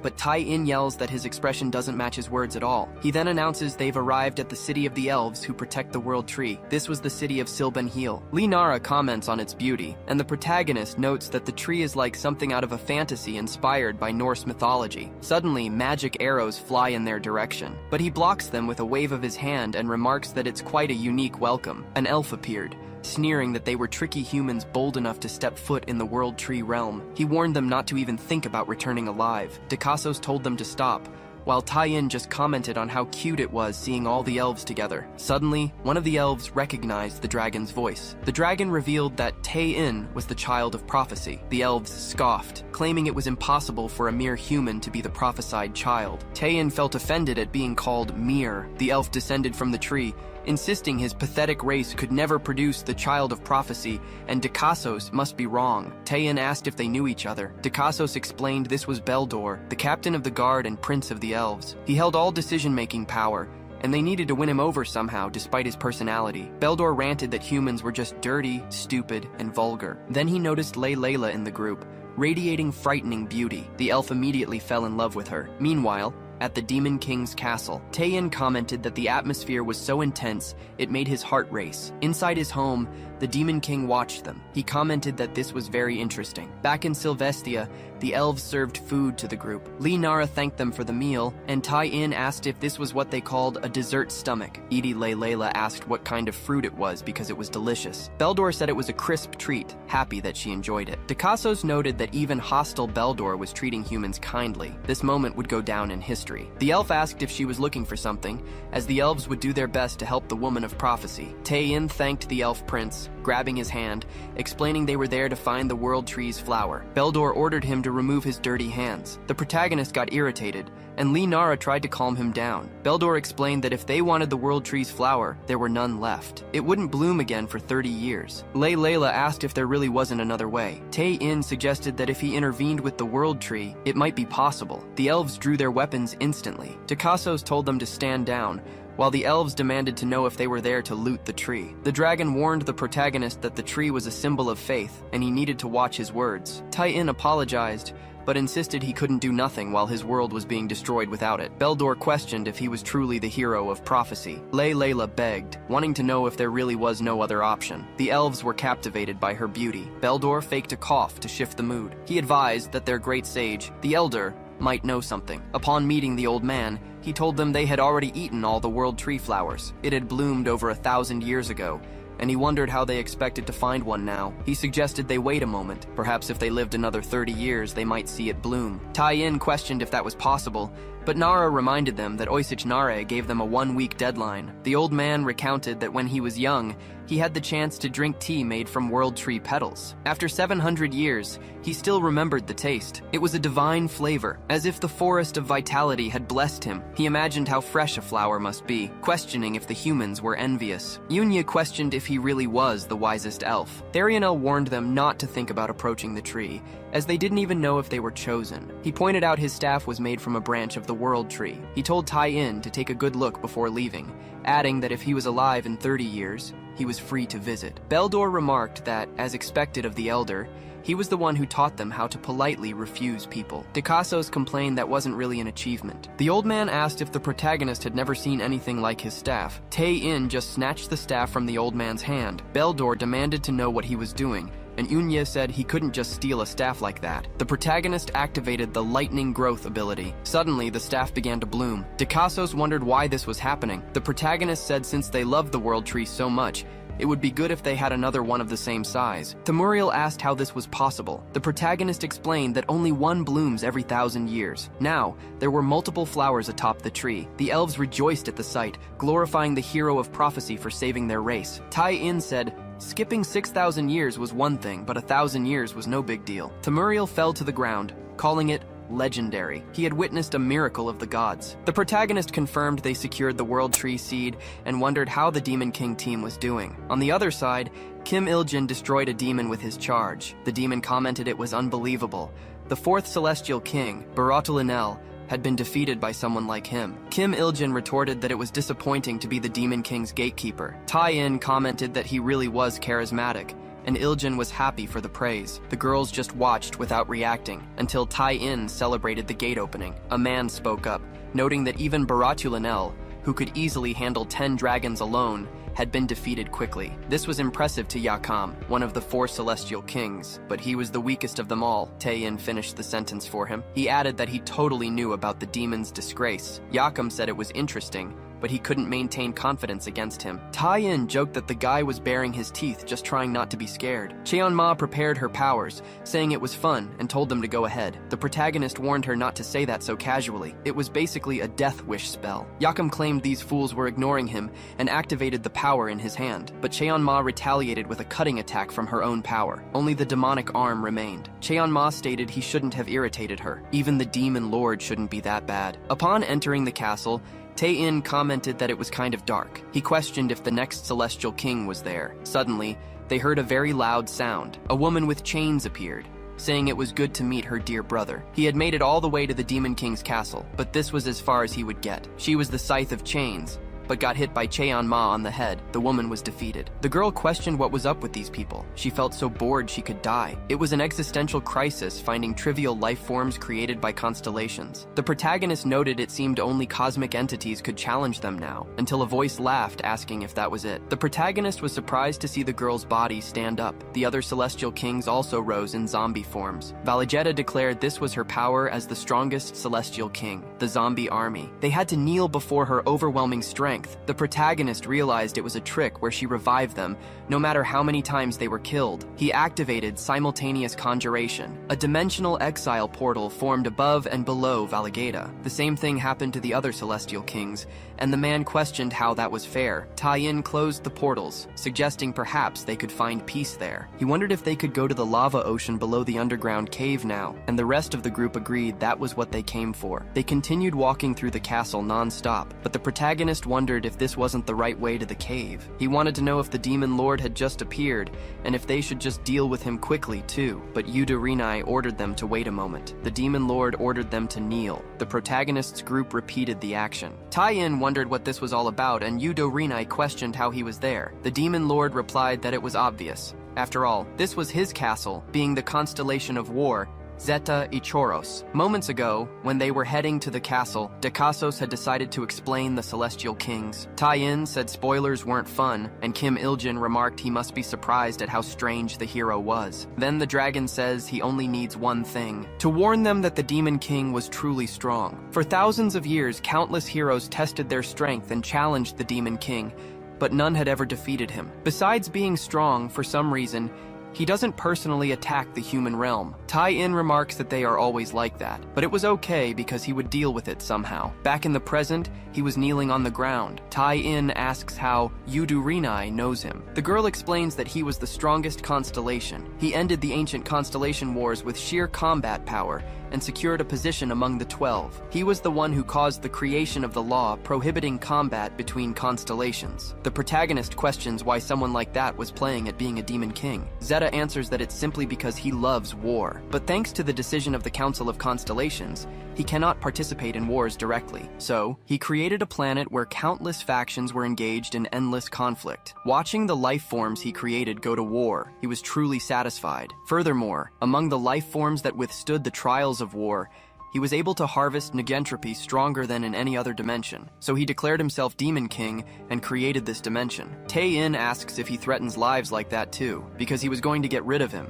standing up as he said it. Zeta says he can defy his orders. The reward for overcoming Huja Karuna's test, Ascension Level 2, had been unlocked. The protagonist activates his Divine Verdict ability, and Yudo Rinai shouts that this was too much. Dozens of angels advance toward Zeta, but he just changes the form of his weapon into a shield. Thus, he manages to defend against the blows. Zeta questions if that was the strongest ability of the light attribute. That certainly had been impressive, as it destroyed the rest of the world. Then he orders his weapon to become a halberd, for he was waiting for a fight with the hero of prophecy. He was intrigued by what he heard about a human who could annihilate a constellation, and that this hero of prophecy was standing right in front of him. So he must see this, but Yudo Rinai tells him to wait, because currently, they were under the test of the constellation of gastronomy, and he shouldn't interfere. Zeta says he had no intention of doing so, but it was they who invaded his castle. But now that she mentioned it, it reminded him of something, that interesting reminder that guy gave. In the past, Omoshiroi called all the constellations and said they were interested in the new awakened. They want to give tests and gain the best negentropy from him. But no matter how strong they are,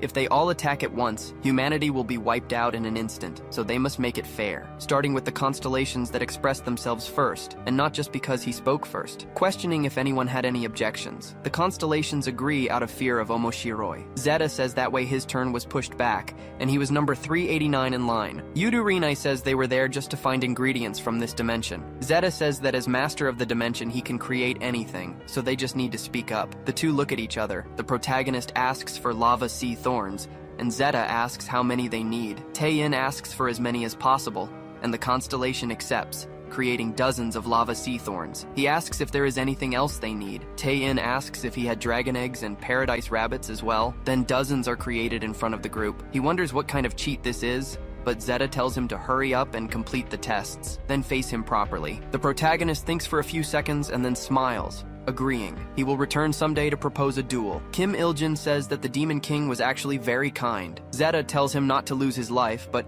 Tae-in asks him to just wait. Back in the land of the elves, the protagonist comments that he was angry, thinking that he only just discovered something so delicious made him furious. The others also cry while eating the flowers. Layla says it was so good raw and tries to imagine the taste if prepared properly, until the other group arrives there. They ask what that was, and Dakaso says they should be extinct. Tae-in's clone questions if he got them all at once, wanting to know where he found one of those. Then he greets the original Tae-in. Dakaso's comments that so many rare ingredients were gathered in the same place. He wonders if he really defeated the Demon Lord, and Themuriel comments that it was expected of the hero of prophecy. Cheon-ma cries while eating the world tree flower, and Layla plays with a rabbit. The elves start lifting Tae-in, calling him the hero of prophecy. He wonders if they think he defeated the Demon Lord. He was just going to do that someday. Yunya questions how they could cook this. Themuriel approaches, questioning why she was looking at him, since he only knew history, not cooking. The other girls look at Yunya, who responds that she has never seen these ingredients before. Dakaso suggests visiting the best chef in Ochukoni. He isn't sure, but the royal chef should be able to handle any type of meal imaginable. Yudo Rinai says that makes sense, and Tae-in agrees it's a good idea. So they must go there now. Dakasos questions why he was looking at him. The group flies on the dragon's back while Cheon-ma and Yudo Rinai go alone. Tae-in says they must head toward the palace. In a village in the kingdom, a father and son comment that an immense bird was passing in the sky, but those were things that only existed in legends. Until someone shouts that it was neither, with Dakasos landing in front of the family. Tae-in says it was a super dragon, wanting to know if this was the capital of Achiogunia, Aoyabni. This place really looks like another world. Dakaso says that from now on, he's on his own because he doesn't want to meet the king of this country. He warns him to be careful as well, but he remembers no spoilers and says he'll understand when he meets him. Tae-in thanks Dakasos for his help, saying they should meet again. The dragon says it was an honor to help the hero of prophecy, even briefly, so they shouldn't meet again. The protagonist asks the citizens for permission to take the cart, while the kid tells them to take whatever they want. Then they walk into the city while Kim Il-jin announces that it was the heroes group passing through. Layla complains that everyone was staring at them, but someone stops the group, calling out to them, ordering them to hand over everything they have. The protagonist says it was a classic. Linara completes the thought. Some bandits trying to pick a fight with the heroes group. The bandits question what they were talking about, and say they should hand over everything right away, until a bandit with an axe says that Layla is very beautiful. Another bandit says he liked Cheon-ma, but she looks at him as if she were going to take his life. The protagonist tells them not to take lives. Then that bandit questions what he was talking about until Cheon-ma's attack approaches, dealing with that whole group with extreme ease. She comments that perhaps she should give up on everything and reincarnate. People comment that they just dealt with the whole gang in one move, and that he must really be the hero of prophecy, shouting and glorifying the group as they pass. Taein says they should release some of the world tree flowers. People continue glorifying the protagonist for this. Finally, at the royal castle, a servant calls out to His Majesty, warning that a self-proclaimed hero of prophecy was asking for an audience. The king grabs a chicken drumstick and says it was ridiculous, so he should send them away. That servant says they brought the 4 great delicacies of the world. Then Tom changes his mind, advising that in that case he should let them enter immediately. Tae-in enters the room, apologizing for the intrusion. Tom laughs and questions what brings him there. The protagonist explains that he would like to borrow the royal chef for a short time, thinking that the king had the design of an evil king. Tom salivates while saying that in exchange, he must give him all 4 great delicacies he had just brought. The protagonist questions how he would do that, saying it was a bit difficult. Tom says he was refusing a royal order and calls his guards, even though his servant tries to argue. He just tells him to be silent. The guards position themselves in front of the king. Tom orders them to take the man's life and make all the women slaves. The soldiers prepare at the king's command. Taein comments that it's no surprise the streets are filled with bandits and starving children. The country is a real mess, but that's enough. He calls forth the heavenly demon. He gives her just one order: don't take their lives. Cheon-ma smiles. Those soldiers advance toward the protagonist. He remarks that they chose the wrong person to serve. Cheon-ma moves forward and decimates them all without even giving them time to react. Tom wonders how she handled all those elite knights. The protagonist apologizes for the commotion, but since things turned out like this, it would be better if they took the throne. So, he places the crown on Kim Il-jin. Tom begs for his life. The hamburger tells him that he is now a king. Then, the protagonist tells him to bring the head chef. The new king orders his servants to do it immediately. Tae-in remarks that this situation is truly hopeless. The servant apologizes for making them wait. This was Sanchez Beck, the king's chef. Tae-in questions his appearance. Tom says it's because he's the son of slaves and just lazy, even when given a chance. Even so, Tom admits he finds his skills very valuable. The servant rats him out, revealing that this pig was working Sanchez to the bone, forcing him to cook without rest. Tom claims Sanchez was ungrateful because he knows nothing about honor. Tae-in complains that Tom really was a disgusting guy. This was revolting. Kim Il-jin declares that he sentences him to dimensional exile. Tom asks them to wait a minute, but that pig king is sent through the portal while screaming to be saved. Layla says a lot has happened. The protagonist comments that it was still very fun. Anyway, the last thing remaining was this person. The future of humanity, currently with a lot of tiredness in his body. People call for Chef Sanchez, and he finally wakes up. Apologizing, he says it will be ready in a minute. Tae-in asks Chef Sanchez to calm down. Sanchez shouts that he needs to cook because it will be a disaster if His Majesty gets hungry. The protagonist tells him not to worry. That tyrant is finished now. This little guy was the new king of Uchenia. Sanchez asks what food he is talking about. Kim Il-jin says he commands Sanchez Beck to make something delicious with the ingredients that are right there. Sanchez is awestruck to see legendary ingredients. The protagonist says not only that, but the cart is full of the other 4 delights of the world. He asks if Sanchez can make the best food in the universe. The chef gulps upon hearing that. He heads toward the kitchen. Yoon-ye puts on her apron and nods to him. The chef starts chopping some onions quickly. Immediately after, he prepares a soup with thorns from the sea of lava. Yoon-ye cries upon seeing the leg of one of the paradise rabbits. Together, they try to break the dragon egg, using it to fry an egg in an immense pan. Both are under extreme pressure,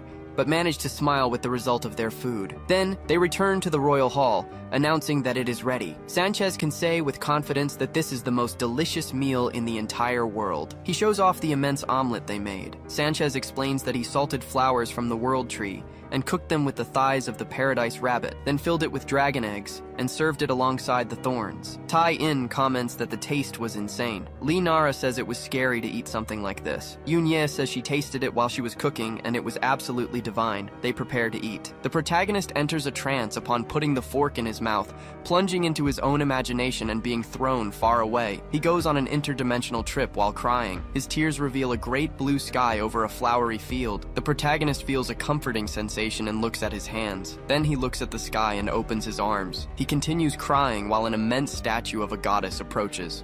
holding his hands and kissing him. Amidst this absolute transcendence, Tai-in starts crying in reality too. He comments that this was very delicious. Lee Nara remarks that the artist's reaction proves how good it was. The protagonist thanks the chef. At this point, they would be able to challenge Oishikunare correctly. Sanchez says he is grateful to the heroes who saved him and his country, and hopes they manage to pass the test they mentioned. The protagonist creates a bed for him to sleep. He asks if everyone is ready to leave. He advises the system that they are ready to finalize Oishikunare's test. The system understands and begins to move them to the gourmet constellation's dimension. Tai-in says he is counting on the cook, and Yun-ye agrees. They are teleported, but the protagonist wonders why it is so dark that he can't even see anything. Yun-ye says she is scared, but the protagonist conjures a light. Oishikunare says she is impressed that he prepared so quickly. Regarding the test she proposed, it was just to eat the food he had made, but that was too easily done. So, with a notice from Omoshiroi, she prepared something a little different. She welcomes them to the gourmet cooking competition. Lee Nara questions this,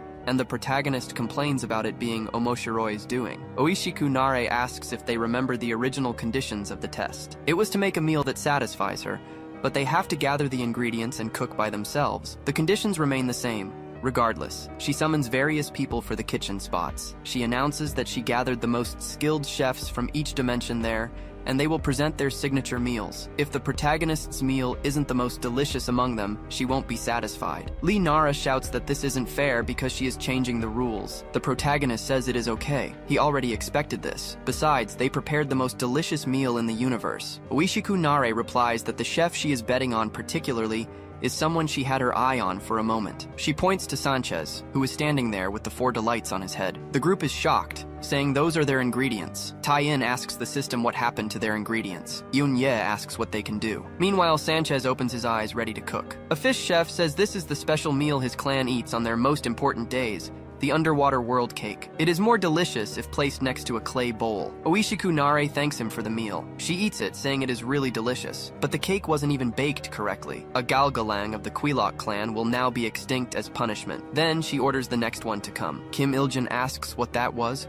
They hadn't just been eliminated, but exterminated. Sanchez apologizes to them. The constellation said they cannot share ingredients. Tai-in questions what kind of nonsense this is. Lee Nara says he knows those ingredients are theirs. Sanchez replies that he is there, unable to repay their kindness. He really feels sorry that things turned out like this. Tai-in says they shouldn't confuse their opponent. It was Oishikunare who placed them in this situation. So, he calls out to the constellation with a shout. If she took all their ingredients, they couldn't do anything. Oishikunare replies that he wasn't prepared. In that case, she'll give a little more time to gather ingredients again. She will judge the meals when they are complete, and he must do his best. Yun-ye asks about summoning the ingredients again. Oishikunare replies that she will accept only ingredients gathered by them personally. Summoning or copying ingredients with magic is cheating. Yun-ye complains that this is ridiculous. Nara asks what they should do, wondering about using their ability to turn back time. The protagonist explains that constellations are not affected by space-time distortions. At that moment, a strange idea enters the protagonist's head. He thanks the narrator for this. He advises everyone that it will be okay because he has an idea. Oishikunare says she is anxious for the next meal. The protagonist remarks that while it's good to crush everything forcefully sometimes, it is also fun to overcome obstacles with risky moves. Then, he has a question for Yudo Rinai. A chef presents a meal to Oishikunare, heated xenon ore, but she continues extinguishing all the chefs whose meals she hated without even caring. She wonders if there won't be any delicious meals. Then she notices that Chef Sanchez seems to have just finished cooking. Oishikunare asks what it is, as they look like dragon eggs. Sanchez declares it is the most delicious omelet in the world. The constellation replies that is a lot of confidence. Sanchez explains he was only able to prepare the meal thanks to the efforts of the heroes present. Oishikunare ignores this and puts the fork in her mouth. A wide smile spreads across her face. She calls it perfect, and admits it truly is the most delicious food in the world. It seemed they had a major contender for victory. The other chefs are surprised he was spared. Oishikunare says he really brought out all the natural flavors of the ingredients and wonders where he found them. But Sanchez replies that he gives up on this competition. This food wasn't made with ingredients he brought, so he can't go outside with a clear conscience. Oishikunare says that in that case, he was saying he prefers to be extinguished. Tai-in questions what she was talking about. Those were his ingredients. It didn't matter how delicious the meal was, they were going to win anyway. Sanchez tries to argue, but Oishikunare interrupts. It was getting really interesting. As the gourmet constellation, it makes no sense to extinguish such a good chef. The competition ends, and the chefs step forward. Oishikunare says that out of the 100 participating teams, only 8 passed her judgment, and what remained were the representatives of humanity. Oishikunare questions what happened, since they hadn't even started cooking. Tai-in says they have already completed all the test conditions. The constellation asks if he's trying to bluff now, even if he's afraid of being extinguished. This is very disappointing. Tai-in questions if she is really the gourmet constellation. Oishikunare asks why the sudden question. The protagonist wants to know how prepared she is to eat delicious food. Oishikunare replies that gourmet cooking is her reason for living, and he was doubting that? He needs more than simple extinction. She will teach him a harsher lesson. She will hunt down all of humanity, cook them, and eat until extinction. Yodu Rinai asks what the pervert is thinking, and the protagonist calls out to the constellation because she never tasted the meal they prepared. There was a condition for trying their meal. She must give up being a constellation and become human. Oishikunare asks what he's talking about. Tai-in replies that he confirmed with Yodu Rinai earlier that constellations can give up their status. You immortals will never understand the real meaning of the essence of eating. So, their meal can only be tasted if she gives up being a constellation and becomes human. This was the taste of life. The girls are impressed by this. Oishikunare bursts out laughing, saying it's fine, she will play along with him. He claims she doesn't understand the essence of eating, therefore she will become human for a moment, but the test conditions remain the same. If he tries to attack her while she is human, she will consider it interference and stop immediately. Since the constellation of justice is here, she'll ensure a fair trial. Then she starts laughing while glowing. Tai-in says now it was his turn. The constellation finishes transforming and says that for a moment, she took the form of a complete human. But the protagonist replies that she is done for. Then he activates his ability to turn back time. Temporal distortions usually don't work because she's a constellation, but now it's okay, and he activates his magic. They return to a green field. Oishikunare asks where he brought her. The protagonist says he could go back to any moment. Then Dekasos is there, descending to Earth in his dragon form. Linara asks if they really went back to the past. The protagonist says he is the hero of the prophecy, and he must turn into a human soon. Oishikunare says he was afraid of losing his life. Yodu Rinai says she shouldn't worry because that won't happen. Tai-in replies that he won't let it, and must confirm once more that she is ready to do anything for good food. Oishikunare confirms, after all, she is the constellation of gastronomy. No matter how incredible human cuisine is, she will see what he can manage. The protagonist accepts and tells her to fully trust them, and to remember that she would regret it even more. Covered in dirt, Oishikunare wonders why she's doing this. Rolling around on the ground, Dekasos blows a whistle, controlling the exercise. Tai-in tells her to watch her attitude and sing properly. Yunya notes he hasn't even served in the army yet. Oishikunare asks what this has to do with cooking and wants to know why she's here. Tai-in asks if she's really talking back to a constellation right now. The woman instantly regretted everything. She continued doing the exercises for the rest of the day. Upon finishing, she rests, lying on the ground. Tai-in asks if she has finally finished. Oishikunare says that if the food isn't good, he's finished. Then the protagonist uses the time turner spell again, saying they must keep going. The woman asks about it, and the spell is activated. Later, she climbs the world tree with a rope, asking what kind of shit this is, while the protagonist orders her to climb and gather as many flowers from the world tree as she can. Oishikunare asks why her, because if she fell, she would lose her life. But Yodu Rinai says she won't die, and they will catch her somehow, while the protagonist orders her to hold on tight. Yunya asks if it isn't too much, but Cheonma says she is satisfied. The protagonist comments that this will take the whole day. As time passes,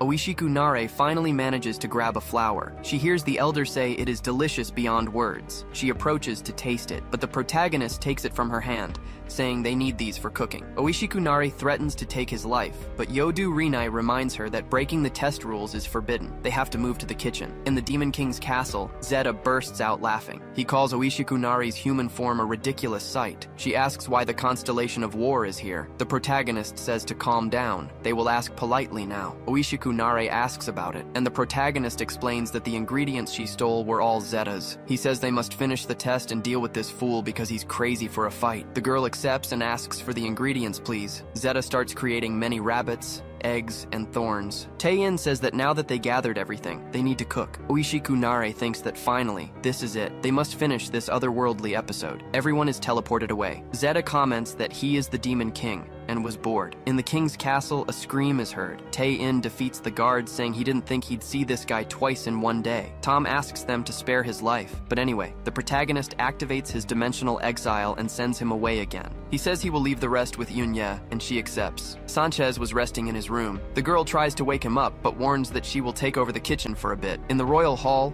Oishiku Nare complains that she's starving and wants to know what's happening. The girl enters, saying she finished. The constellation throws her cards away. He will judge a human, but he will dress appropriately for it. After going through all that, if the taste is bad, they'd better be ready for the consequences. Yunya is surprised by this. Oishiku Nare asks what the meal is. The girl replies that it's a set meal, opening the lid to reveal the most delicious lasagna in the world. She tested all the ingredients, and lasagna would be best. But at this point, Oishiku Nare can hear nothing else. For the first time, she experiences a primal instinct of extreme hunger. She realizes the best meal she could have is one that satisfies her hunger, and this would be another unprecedented disorder in the universe. The woman cries while tasting the food. Sanchez watches from afar and falls completely in love. Tae-in asks about the taste. Oishiku Nare says she regrets her earlier words.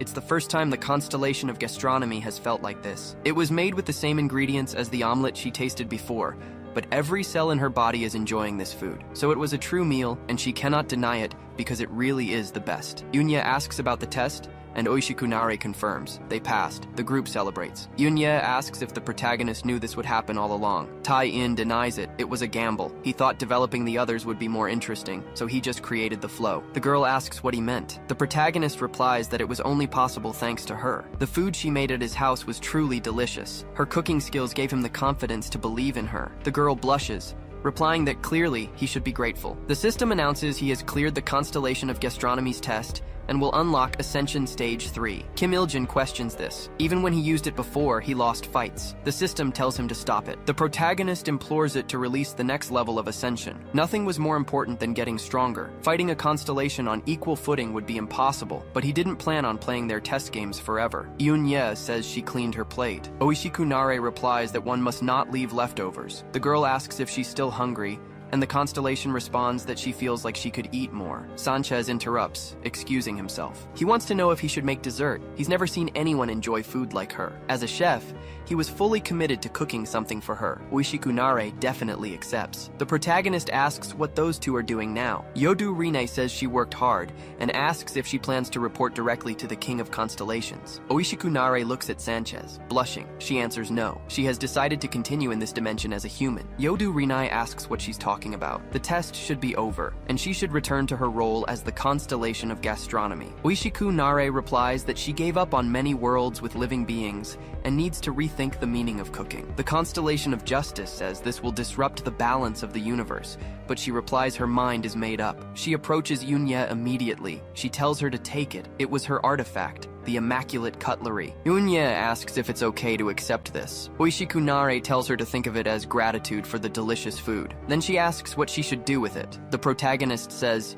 he hasn't seen these things, but they are certainly interesting. Yodu Rinai thinks about the destruction of the constellation of Wrath and the constellation of gastronomy giving up her title. She wonders how much change this human will bring to the universe. Onya says they should probably split them up, but doesn't really know how to use them. Cheon Ma comments on the fork, while Lei Layla talks about a constellation's knife. That just leaves the golden spoon for her. Tae-in says she should keep it because she needs to become stronger. Kim Il-jin addresses Oishiku Nare as Madam, taking off his crown. He advises that if she's staying here, it would be good to become the country's queen. Earlier, when she was hungry after everything, she wanted to eat him but held back, and he respects that. Oishiku Nare replies that she is the constellation of gastronomy and cannot just eat anything. Still, she thanks him for the gift. Kim Il-jin wonders what that was about. His pride was hurt. The constellation of culinary says that becoming leader in the constellation of war's dimension would teach her a lot. The protagonist comments that she probably doesn't know much about the constellation of war yet. Yunya asks what's next. Tae-in answers that the next test was about to begin. After a zombie apocalypse and an otherworldly cooking journey,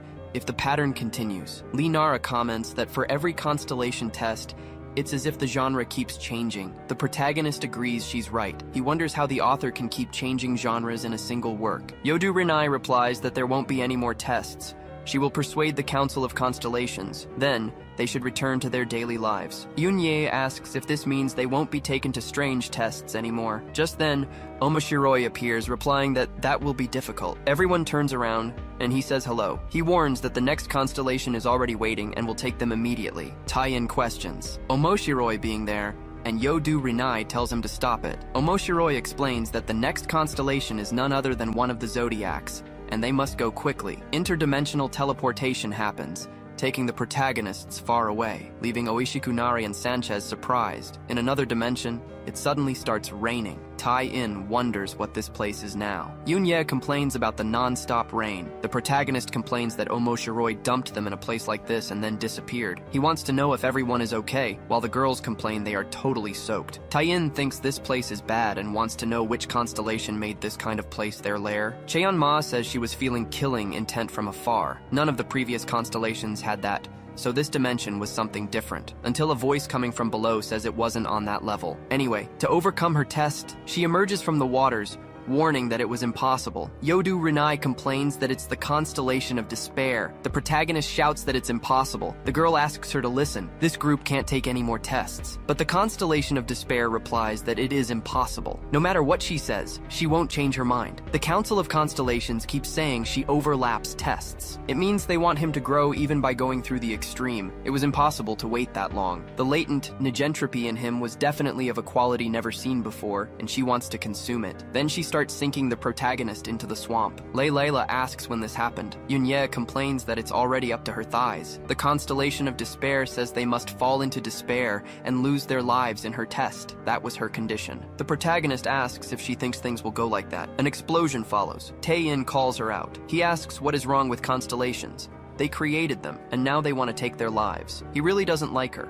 and thus activates Ascension Stage 3. He warns that he considered having her as an ally since her design is decent, but forget that. He prepares his magic. However, the Constellation of Despair stops the blow with her palm. She warns that it is impossible, and she cannot permit such dangerous actions in her domain. The protagonist thinks this incredible power and speed must be the combat power of one of the 12 houses. It was on a completely different level than when he first fought Yodu Rinai. These guys really want to take his life, so they won't even give him a chance. But he also has his tricks. He activates the Constellation of Wrath's artifact. He warns that he has grown too since the last time. A punch hits the Constellation's guard with his Berserker punch. She is repelled far away, and a stellar explosion happens. The protagonist comments that now, in Stage 3, he can control the power of the Wrath Amulet. The Constellation of Despair complains that this is impossible, and wants to know how a mere human possesses this level of power. Tae-in thinks it is possible and now he can defeat a constellation. So he advances against her once more. But Yodu Rinai tells the pervert to stop. The protagonist tells her to get out of the way.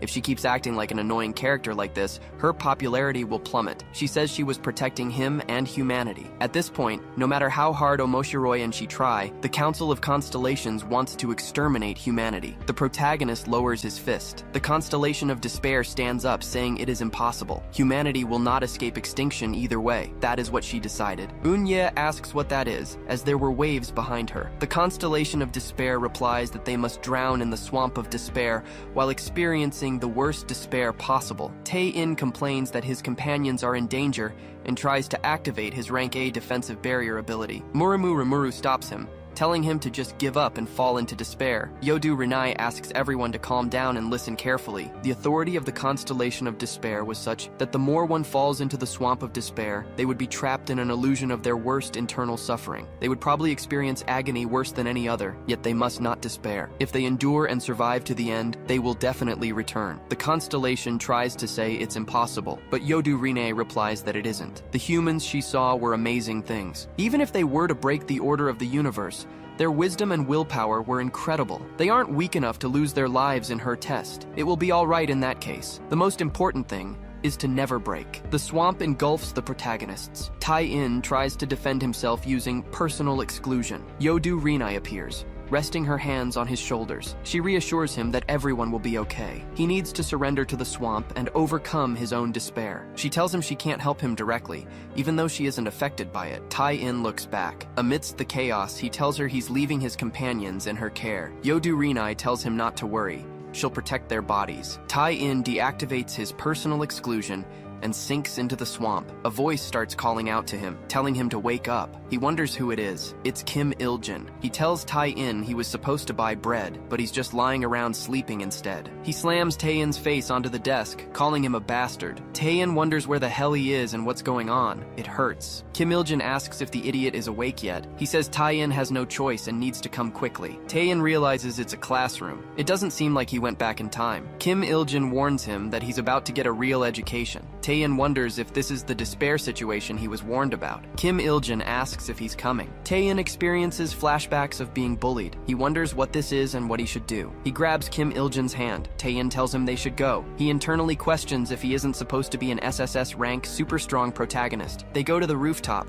where he is brutally beaten. Tae-in wonders what kind of plot development this is. He was sure the last moment was the satisfying turning point where the bully gets taught a lesson by SSS rank power. Kim Il-jin complains that today really sucks. Tae-in asks why he's being beaten up again. He tries to activate his D rank freezing skill. Nothing happens. Kim Il-jin calls him a pathetic loser. Tae-in thinks about how even his weakest ability won't activate. No Amulet of Fury. No Ascension unlocked. This is really bad. A punch hits his stomach. It's a situation where despair is his only option. Kim Il-jin tells him he can't even shine shoes properly. Il-jin threatens that if Tae-in doesn't bring it before the break ends, he'll lose his life. Tae-in thinks he should be destroying planets with a snap of his fingers. This is definitely a fictional world in his head, but it feels so real. He wonders if the others are going through situations like this too. That bastard wasn't originally this cruel. Tae-in stands up from the dirty water. He thinks this place is like hell, where he just sits in despair, but now he's turned his back on it. His battle instincts as a hero who saved the world remain. He advances with a punch, but it doesn't even faze Kim Il-jin. Tae-in gets scared and screams as he's grabbed by the shirt. He is beaten to the point of being unrecognizable. Tae-in thinks this bastard is begging to become hamburger meat. He can't call up his status window or use his skills. If he keeps getting beaten, he'll fall into despair. He needs to learn how to fight. Learning on his own isn't an option.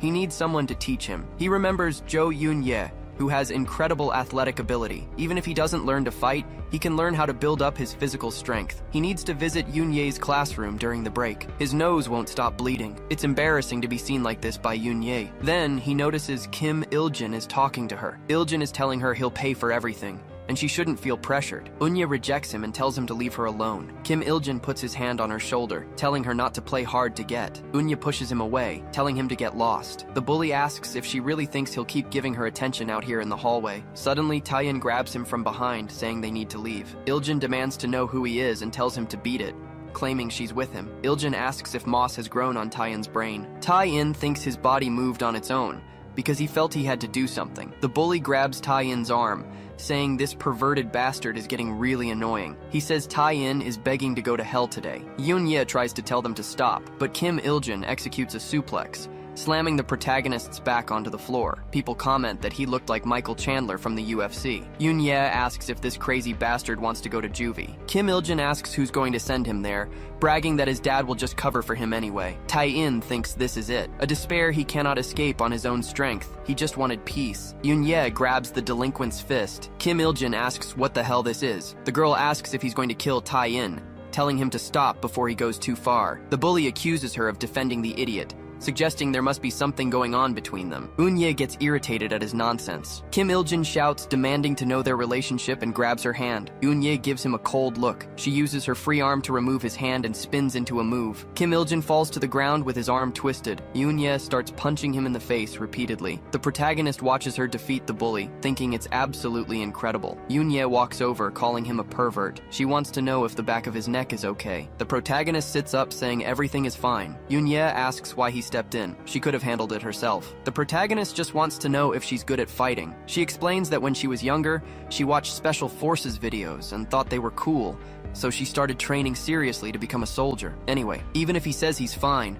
taking a hard blow to the back of the neck can be serious. She asks if he can stand. They need to go to the infirmary together. The protagonist reaches out his hand to her. Just as their fingers are about to touch, Kim Il-jin stands up, looming behind her. He demands to know what kind of relationship they have. He wants to know if Eun-ye thinks she can get away with this just because she's a girl. She denies it. The protagonist thinks that even if this isn't reality, Il-jin wouldn't go so far as to hit Eun-ye. Kim Il-jin advances to punch the girl. Eun-ye is ready to counterattack, but Lee Nara interrupts, shouting that the teacher is coming. Kim Il-jin stops just before attacking, cursing his luck. He tells the pervert he's going to hell after school. Then he spits in Tai-in's hair. Yoon-ye calls him a crazy, disgusting bastard. She demands to know what's wrong with Il-jin. The protagonist says he's fine.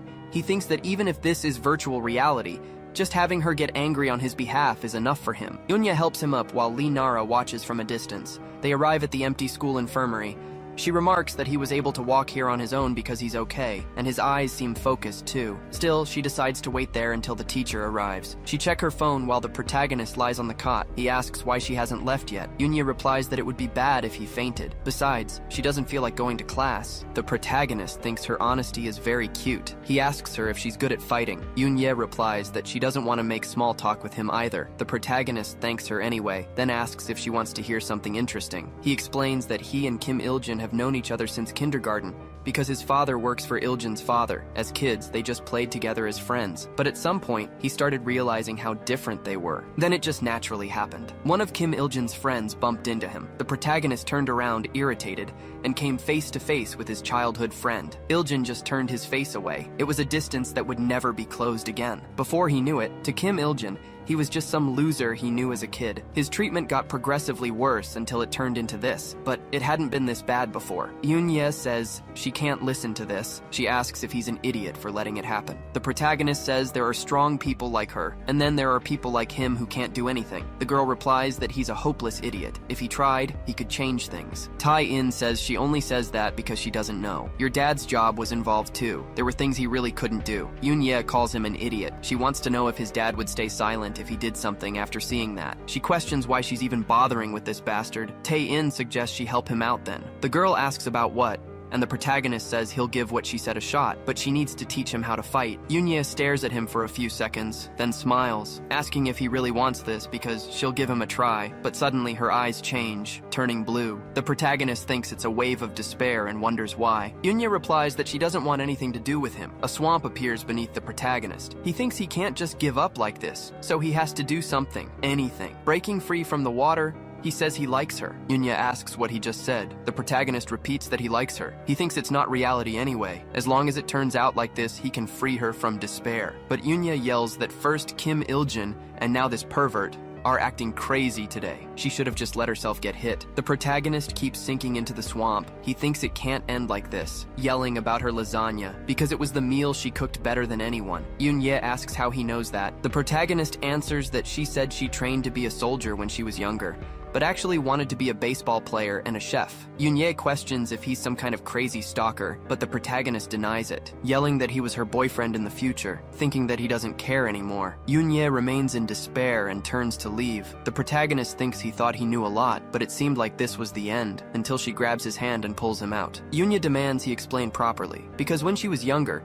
she did prepare to be a chef and a baseball player, but she wants to know how he knows that, and he better not come with nonsense like coming from the future. The protagonist looks at their hands touching. Yoon-ye remembers that he likes her, so she smacks him in the face, asking why the pervert was holding her hand. Tae-in replies that she grabbed him first. The nurse, seeing the scene, asks what the two of them are doing. Outside the school, Eun-ye summarizes that he was lying about being her future boyfriend, but they were comrades fighting aliens in another dimension, and one of those aliens, one of the strongest, had trapped him in a virtual torment space. This crazy bastard needs to be committed to a mental hospital. Tae-in replies that it's all true, but now that he hears it out loud, even he thinks it sounds ridiculous. It seemed she couldn't see how he was trapped in the swamp of despair either, which was very convenient. Anyway, he doesn't care anymore. He just wants to learn how to fight. She must have seen Kim Il-jin's eyes earlier. He's really going to kill him. The girl wonders why she should waste her time with a crazy bastard like him. Tae-in insists it was all true, except for the future part, and there was no way for him to know that when she was younger, she considered being a player and a chef. He won't lie to her anymore. Yoon-ye thinks everything he said was true. The protagonist continues that more importantly, Kim Il-jin really tried to hit her earlier. He won't let that slide and let him mess with her again. Yoon-ye blushes upon hearing this, saying that this wretched guy can't win against Kim Il-jin in a fight. The weight class difference between the two is too great, and Kim Il-jin was probably trained in some martial art too. She thinks he must believe a runt like him could get strong enough to beat him in just a few hours. Tae-in replies that he should at least try, and she was the one who said that if he worked hard, he could change things. Yoon-ye asks if she said that, and the protagonist remembers the exact moment. She sighs, then accepts, but says there's no way he'll win in a fair fight. Approaching the protagonist and punching him in the face, Tae-in falls to the ground and asks why the sudden hit. Yoon-ye tells him he has to end it before the fight even starts, creating an opening and aiming for a vital point. They would keep practicing until class ended, and the protagonist gets up off the floor. In the classroom, the teacher tells everyone to look at the class group chat and pay attention. Tae-in thinks Yoon-ye's training was tougher than the Constellations tests. At this point, his energy was about to run out until Kim Il-jin calls him, ordering him to follow, while the protagonist wonders why his art style was changing. Tae-in stands up, saying he understands, while thinking that for now he'll follow the plan Yoon-ye made, questioning how he got hit just now. The protagonist answers it was because she attacked suddenly with her elbow, and Yoon-ye replies that was the point. He got hit because he didn't expect the blow. If he had known, he would have at least thought about dodging. It would be the same with Kim Il-jin. That guy only thinks about attacking and doesn't even think Tae-in will fight back. So, he must remain submissive as always until he sees an opening. Kim Il-jin calls out the perverted bastard, saying that whatever action he takes against him is his own fault, so he better not dare blame him later. It isn't until the protagonist kicks him in a vital point before he finishes taking off his shirt. Kim Il-jin goes into shock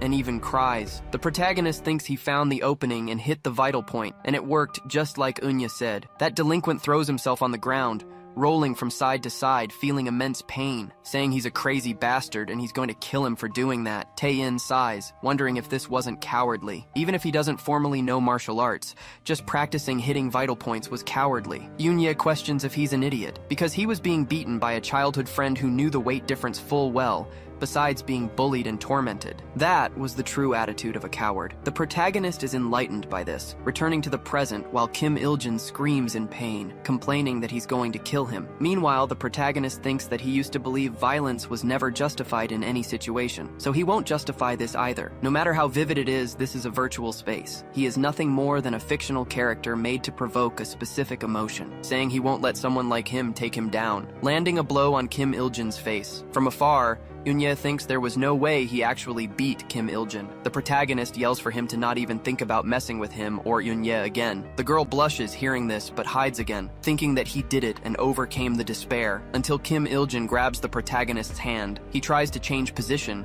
twisting his wrist. Yoon-ye thinks he's an idiot, while Kim Il-jin warns that he's going to lose his life today, until he gets hit by a fist in his face. The protagonist managed to fight back easily. Yoon-ye thinks that in a submission position, he was still thinking about attacking. Il-jin really was an idiot. The protagonist thinks it was just like Eun-ye taught him, remembering earlier when she climbed on top of him. The protagonist says that was a bit much, but he gets hit by a fist in his face. Eun-ye questions what he said, and the protagonist tries to speak, being hit repeatedly by the girl. She says that instead of opening his mouth, he should try to escape to get into the dominant position. The protagonist says she planted her foot on the ground and pulled his body up. The girl hits him one more time, wanting to know if it's still not sinking in, because if he gets captured like this, he can assume he's lost the absolute majority of the time. On the other hand, if he gets this position, he wins most of the time. That guy, Kim Il-jin, doesn't even understand knockouts and submissions. In that case, if he assumes the position, she'll show him something useful. He must keep his center of gravity at the waist so the opponent can't roll, then lock their arm movements and finish properly. He executes the move exactly as Eun-ye taught him earlier, reiterating that Kim Il-jin never should have messed with him. The bully is knocked out cold. The protagonist feels the aura of despair fading away. Yoon-ye appears, remarking that she didn't expect him to score a knockout like that. Not bad at all. Maybe he has natural fighting talent. The protagonist agrees. It was all thanks to having a good teacher. The girl finds this odd, but then laughs, asking if he's an idiot. Tae-in realizes this is the first time he's seen her smile like that. He asks how she's so good at fighting. Even with military prep, it doesn't make sense. Yoon-ye admits it wasn't exactly normal. Her father knew someone in special forces,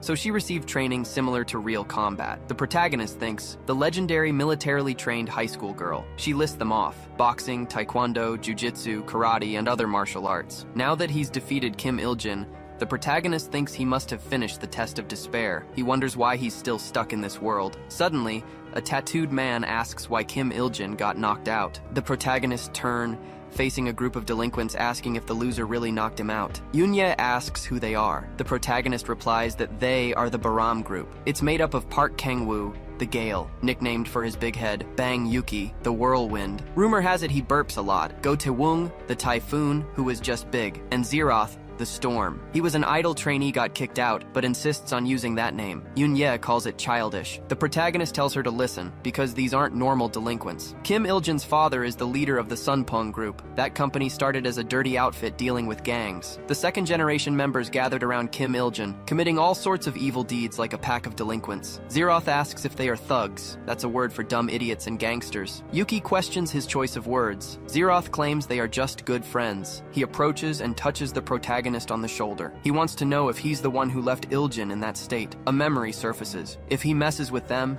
his father could end up in trouble too. The sensation is vivid. Zeroth says this means he isn't his friend. The protagonist thinks he can't resist even knowing it isn't real. Yoon-ye tells him to cut it out. The idol asks what that was about and if she's Tae-in's girlfriend. The protagonist thinks that in that moment, something completely different appeared. It cuts across the entire space. Yoon-ye asks what shit that bastard just said, her expression totally somber. The protagonist was once reading a webtoon about fusion and laughing. A friend of Yoon-ye called her and told her to look to the side because her boyfriend was passing by. Yoon-ye got irritated immediately upon hearing that, telling her not to say things like that, even as a joke. And now, Zeroth had repeated that exact mistake. He apologizes for the misunderstanding, but that means she doesn't have a boyfriend right now. Tae-woong comments that he's a womanizing bastard. Yuki says he got kicked out of his agency because of women. Yoon-ye tells him to get lost while she's still being nice, but Zeroth asks what happens if he doesn't. The girl shifts into a combat stance. Tae-in interrupts. He says Il-jun threw the first punch. They ended the fight, and that's what happened. Zeroth questions this,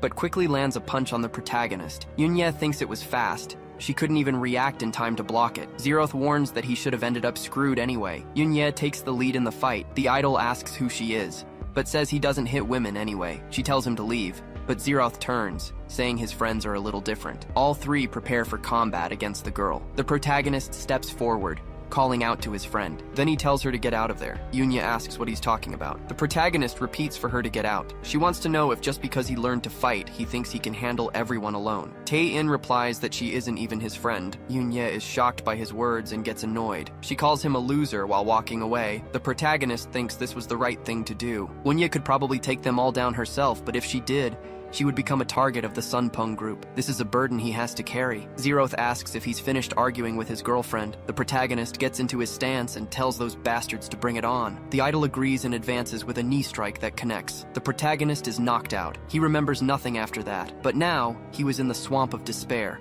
and it was surprisingly comfortable there, wondering if just sinking slowly like this could free him from all the pain. He closes his eyes and starts remembering all his companions. Then he denies it, saying he isn't the only one sinking in the swamp of despair, cursing it all because he can't go any further, begging for one more chance. Suddenly, a light appears. He wakes up to his father asking if he finally came to his senses. The protagonist complains about the bright light and looks to the side. His father asks how he couldn't recognize him. Tae-in bolts upright, recognizing him, then screams in fright while his father asks if he has amnesia. The protagonist asks if that's really something to say to his son right now. His father says at least he's alive, which is a relief. He asks why the hell he was stuck there. His father tells him his mother was here crying. Seriously, he keeps getting beaten up and making his parents worry. The protagonist says it's not like he wanted to get hit. His father asks if he knows the guy who did this to him. Tae-in says it wasn't just one guy, but several. His father starts thinking about that, assuring him it was okay. As he always says, violence resolves nothing. Going back to his time, they were kids who grew up fighting, but times have changed. The protagonist thinks he worked very hard to hide this. His father says he has a responsibility to leave him a more peaceful world. Tae-in asks what he's talking about. His father replies that his son should stay in the hospital,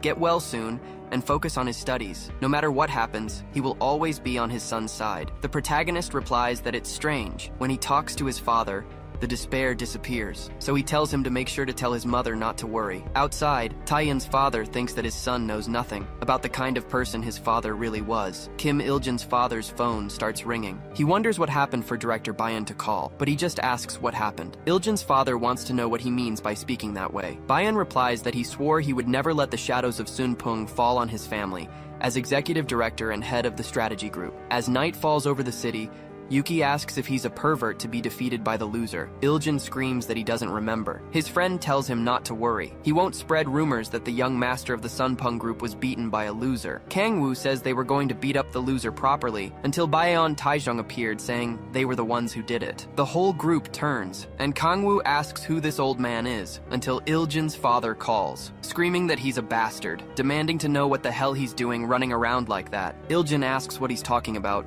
but his father tells him to shut up and come home, because the father of the guy he messed with. The leadership of the South Korean corporation was legendary. It started with President Kim, whose success story was widely known to the public, but in the past he was nothing more than a gangster running small bars. The fact that he made several mistakes with other gangs was not well known, and there was a good reason for that. The legend of Sunpung was a tale of corruption, a story written by the deviant's own father. He single-handedly dominated local crime syndicates and controlled the local market, completely overpowering everyone. After defeating all the gangsters, he integrated them into his businesses. Using his natural business acumen, he ran things properly and built it into something massive. Bars turned into restaurants, and the underworld life transformed into Sunpung Entertainment. It eventually evolved into heavy industry offices, riding the wave of South Korea's rapid growth with the company leading the charge. Tae-in's father was that kind of man. The condition he set while firmly refusing the position of Sunpung's chairman was simple. His wife and son were to have a normal life. No extravagant chaebol luxuries,